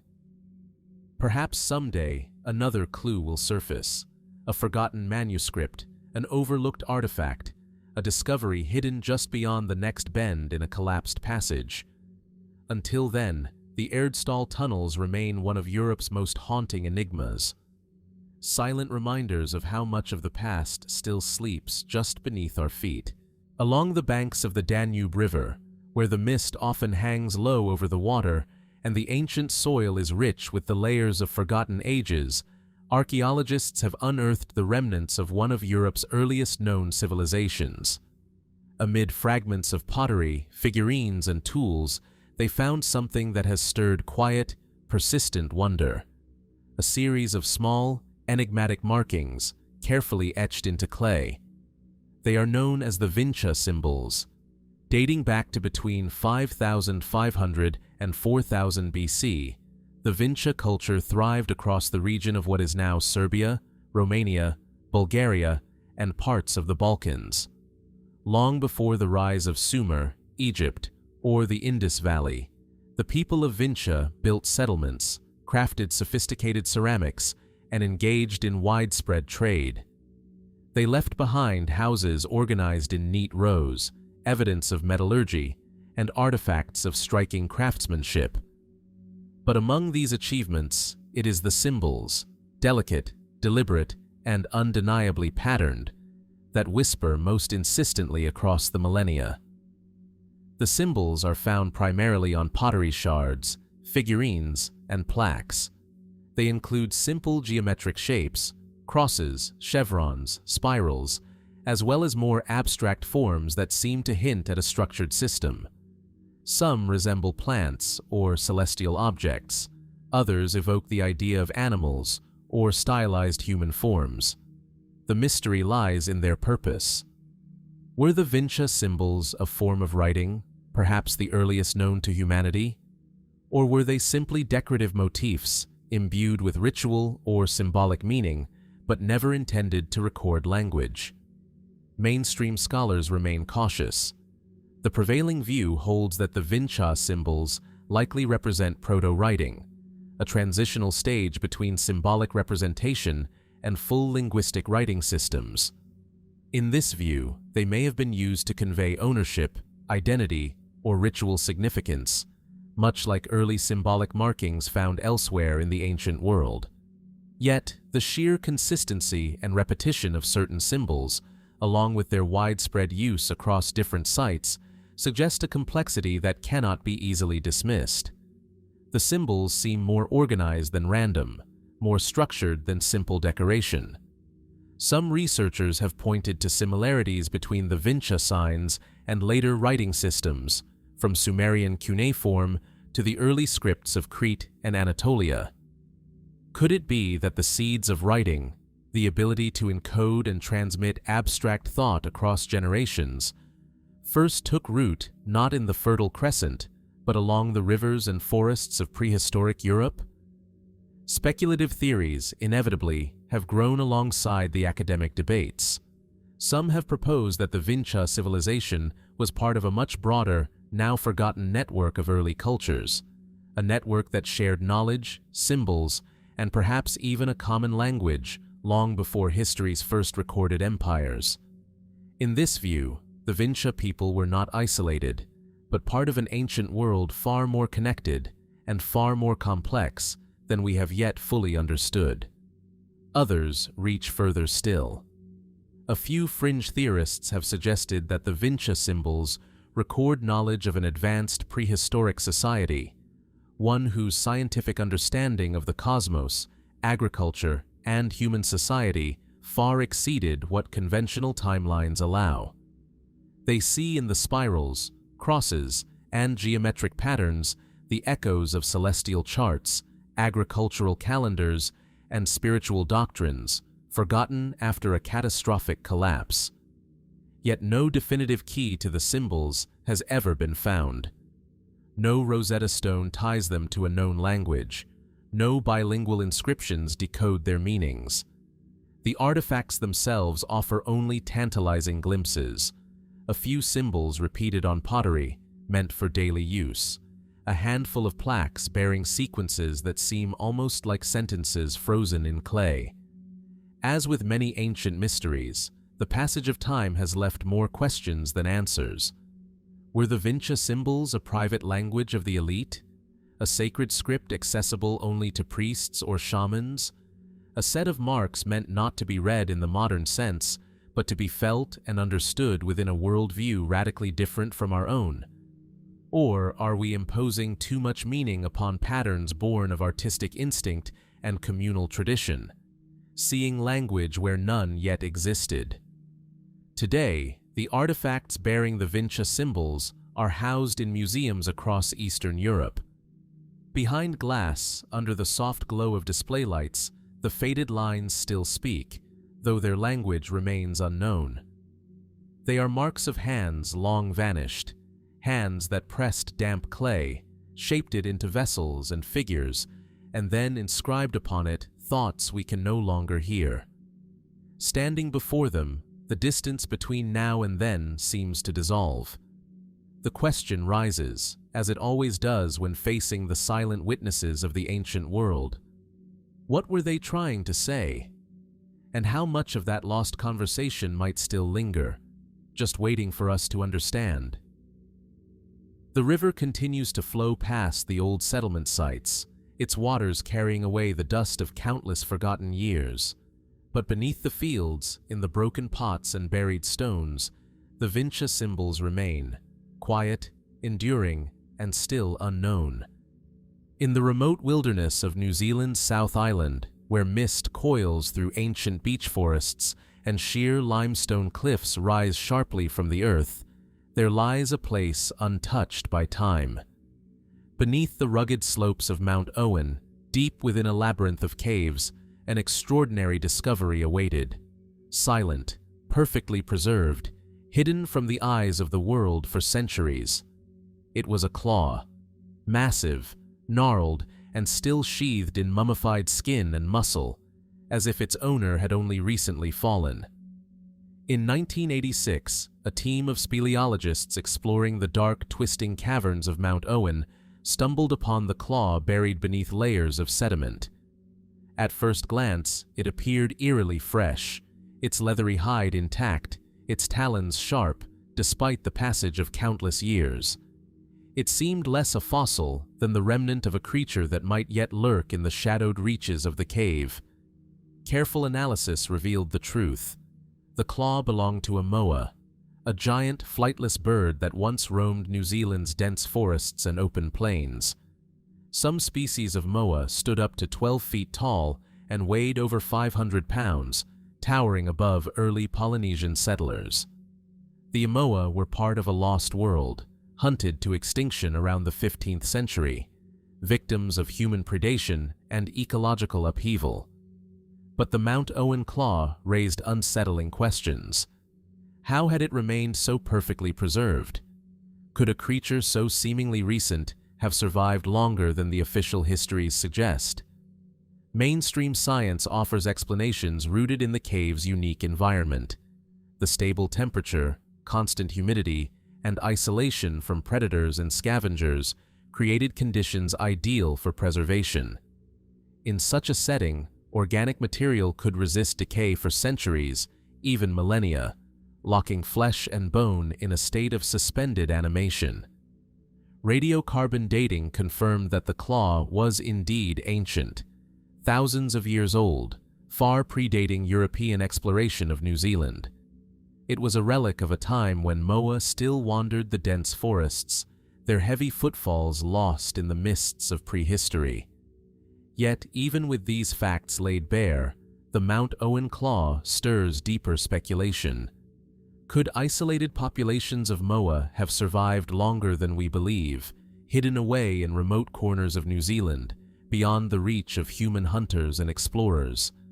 After all, the country's rugged landscapes hold vast stretches of unexplored wilderness, dense with vegetation and marked by treacherous terrain.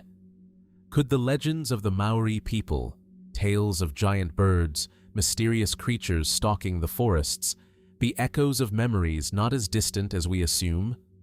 Some cryptozoologists have suggested that sightings of large, strange birds reported even into the modern era could hint at relict Moa populations, surviving in secret far beyond their supposed extinction. Though mainstream zoology regards such claims with deep skepticism, the idea persists, fueled by the stark, undeniable reality of the Mount Owen claw, a reminder that nature often keeps its secrets better than we expect. And even if the Moa themselves are truly gone, their story, and the claw left behind, invite a broader question.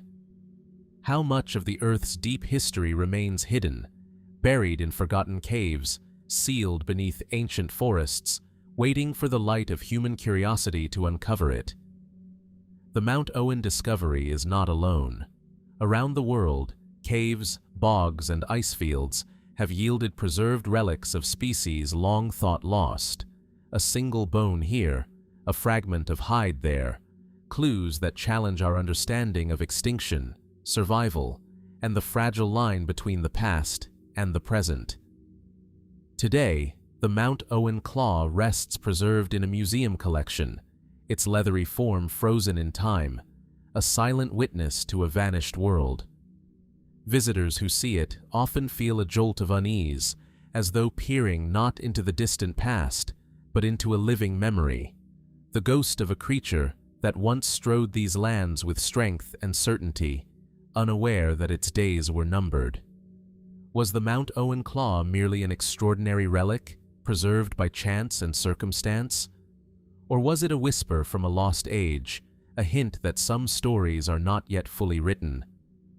The caves of Mount Owen remain dark, silent, and largely unexplored, their secrets locked away in stone and silence. And perhaps, somewhere in the hidden hollows of the earth, the echoes of the Moa, or something even stranger, still linger.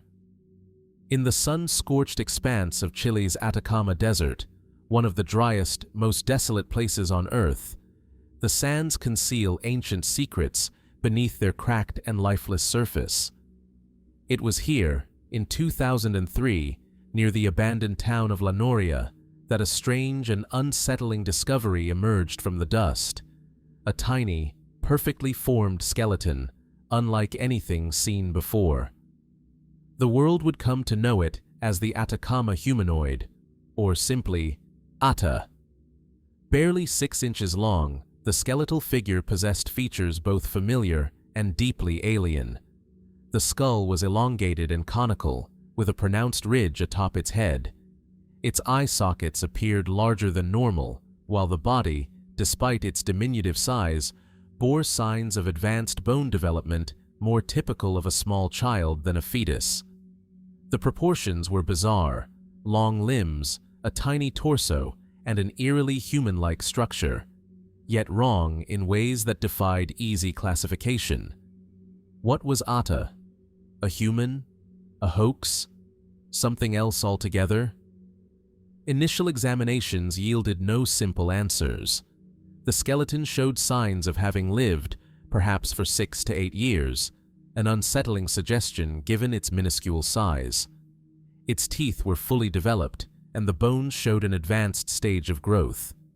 Some experts proposed that it might be the remains of a prematurely born child or a fetus with severe developmental disorders, yet no known condition could fully explain the extreme anomalies.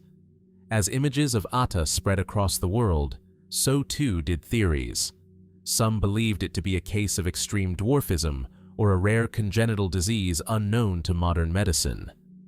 Others, pointing to the striking skull shape and unusual structure, speculated about ancient genetic experiments, secret research projects, or even extraterrestrial origins. The idea of an alien, a being not of this world, captured the public imagination. The Atacama Desert, after all, has long been associated with mysterious lights in the sky, unexplained phenomena, and ancient, enigmatic cultures. Could Atta have been something more than human? A relic of a forgotten encounter? In 2018, a team of scientists published a groundbreaking study after conducting a full genomic analysis of Atta's remains. The findings were sobering. Atta was, in fact, human, a female of indigenous Chilean ancestry. Her DNA showed mutations in several genes related to bone development and growth, mutations that likely resulted in the skeletal anomalies observed. The condition was complex and previously undocumented, suggesting a tragic but very earthly origin. And yet, even in the face of scientific explanation, the mystery has not entirely faded. The questions now shift from the fantastical to the poignant. Who was Atta? Was she abandoned in the harsh desert, her body left to the sands by a grieving community that did not understand her condition? Or did she live, even briefly, among a people whose customs and practices have been lost to time, in a settlement long since reclaimed by the desert? And then, there are deeper, more haunting considerations. How many other genetic variations, rare conditions, and human anomalies have passed unnoticed, unrecorded, erased by history's indifference?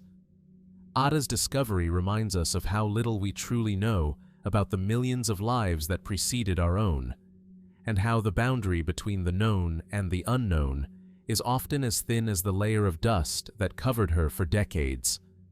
Standing before the tiny figure, the feeling is unmistakable, a mix of sadness, awe, and wonder. Atta is no longer a being of pure mystery, yet she continues to challenge our understanding, not just of biology, but of the very narratives we weave around the strange and unexplained. She is a testament to the complexity of life, to the persistence of mystery even in the face of science, and to the enduring human need to seek meaning in the unknown.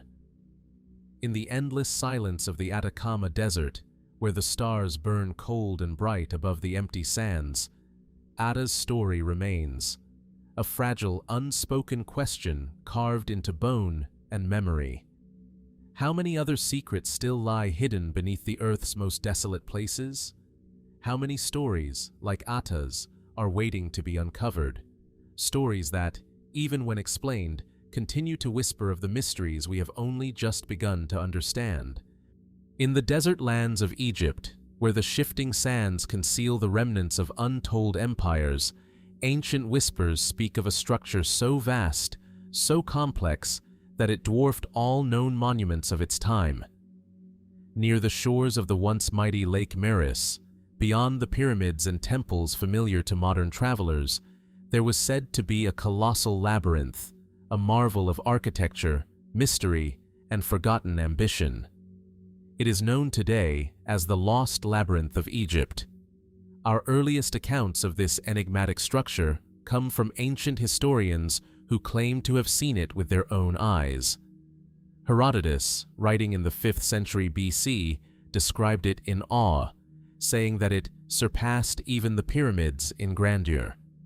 He spoke of a building composed of 12 vast courts, roofed and connected by a bewildering array of chambers, corridors, and halls, all adorned with intricate carvings and reliefs. According to him, the labyrinth contained 3,000 rooms, half above ground, half subterranean, stretching across a vast expanse.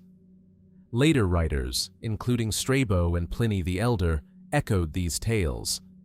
They painted vivid images of a bewildering architectural masterpiece, so immense and complex that none who entered could find their way without a guide. Yet despite these detailed descriptions, no definitive trace of the labyrinth has ever been found. What happened to this monumental structure? Did it ever truly exist? Or is it a relic of exaggerated memory, a myth woven from the ruins of lesser buildings? Mainstream archaeology suggests that the labyrinth once stood near the modern site of Hawara in the Fayum Oasis. In the 19th century, famed Egyptologist Flinders Petrie excavated parts of Hawara and discovered the ruins of a massive mortuary temple built by Pharaoh Amenemhat III during the 12th dynasty, around 1800 BC. Petrie found evidence of immense walls and a complex ground plan, but he concluded that the site had been heavily dismantled in antiquity, its stones repurposed for later constructions. The remaining foundations hinted at the scale described by ancient writers, yet the true grandeur, the sprawling corridors, the hidden subterranean chambers, remained elusive. Some scholars argue that time, natural erosion, and human intervention destroyed the labyrinth, scattering its stones and leaving only shadows in the sand. Yet, tantalizing hints suggest that more may lie buried. In the early 2000s, a team using ground-penetrating radar detected vast anomalies beneath the surface at Hawara, rectangular patterns and deep cavities inconsistent with natural geology. Could these be the long-lost halls of the labyrinth, still hidden beneath layers of earth and debris? If so, why has no full excavation been launched? Political instability, funding challenges, and the complexities of working in Egypt's delicate archaeological zones have all been cited. But for now, the ground remains undisturbed, the secrets of the labyrinth still locked beneath centuries of silence. Speculative theories abound. Some suggest that the labyrinth was more than a mortuary temple, that it served as a library of immense knowledge, a repository of sacred texts and ancient wisdom later lost to the world. Herodotus himself mentioned the underground chambers were said to house the tombs of kings and sacred crocodiles, linking the labyrinth to the religious and funerary practices of Egypt's mysterious Middle Kingdom. Others go further still, proposing that the labyrinth hid records of a pre-dynastic civilization, now forgotten, or even connections to older global traditions of lost knowledge, echoes of Atlantis, Mu, or other ancient myths. More cautious voices urge skepticism, pointing out that ancient travelers were often prone to embellishment, and that the ruins of Hawara, though impressive, may never have matched the towering legends recounted by later generations. Yet, the mystery endures. Why would so many ancient sources, independent of one another, describe the labyrinth with such vivid reverence if it were merely a minor structure? What truths lie at the heart of their accounts, and how much have we lost to the grinding passage of time, erosion, and the scavenging hands of history? Today, the desert winds sweep across the Fayum Basin, carrying the scent of distant waters and the sigh of forgotten stone. Visitors who come to Hawara find little more than scattered ruins, unassuming remnants of what might once have been one of humanity's greatest architectural achievements.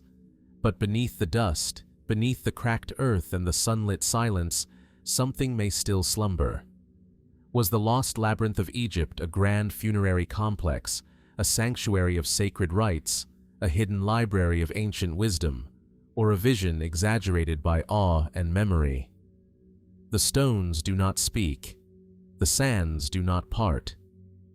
And so the lost labyrinth remains, a whisper from deep antiquity, a riddle half-remembered, still waiting to reveal what secrets may lie buried in the shifting soil of history.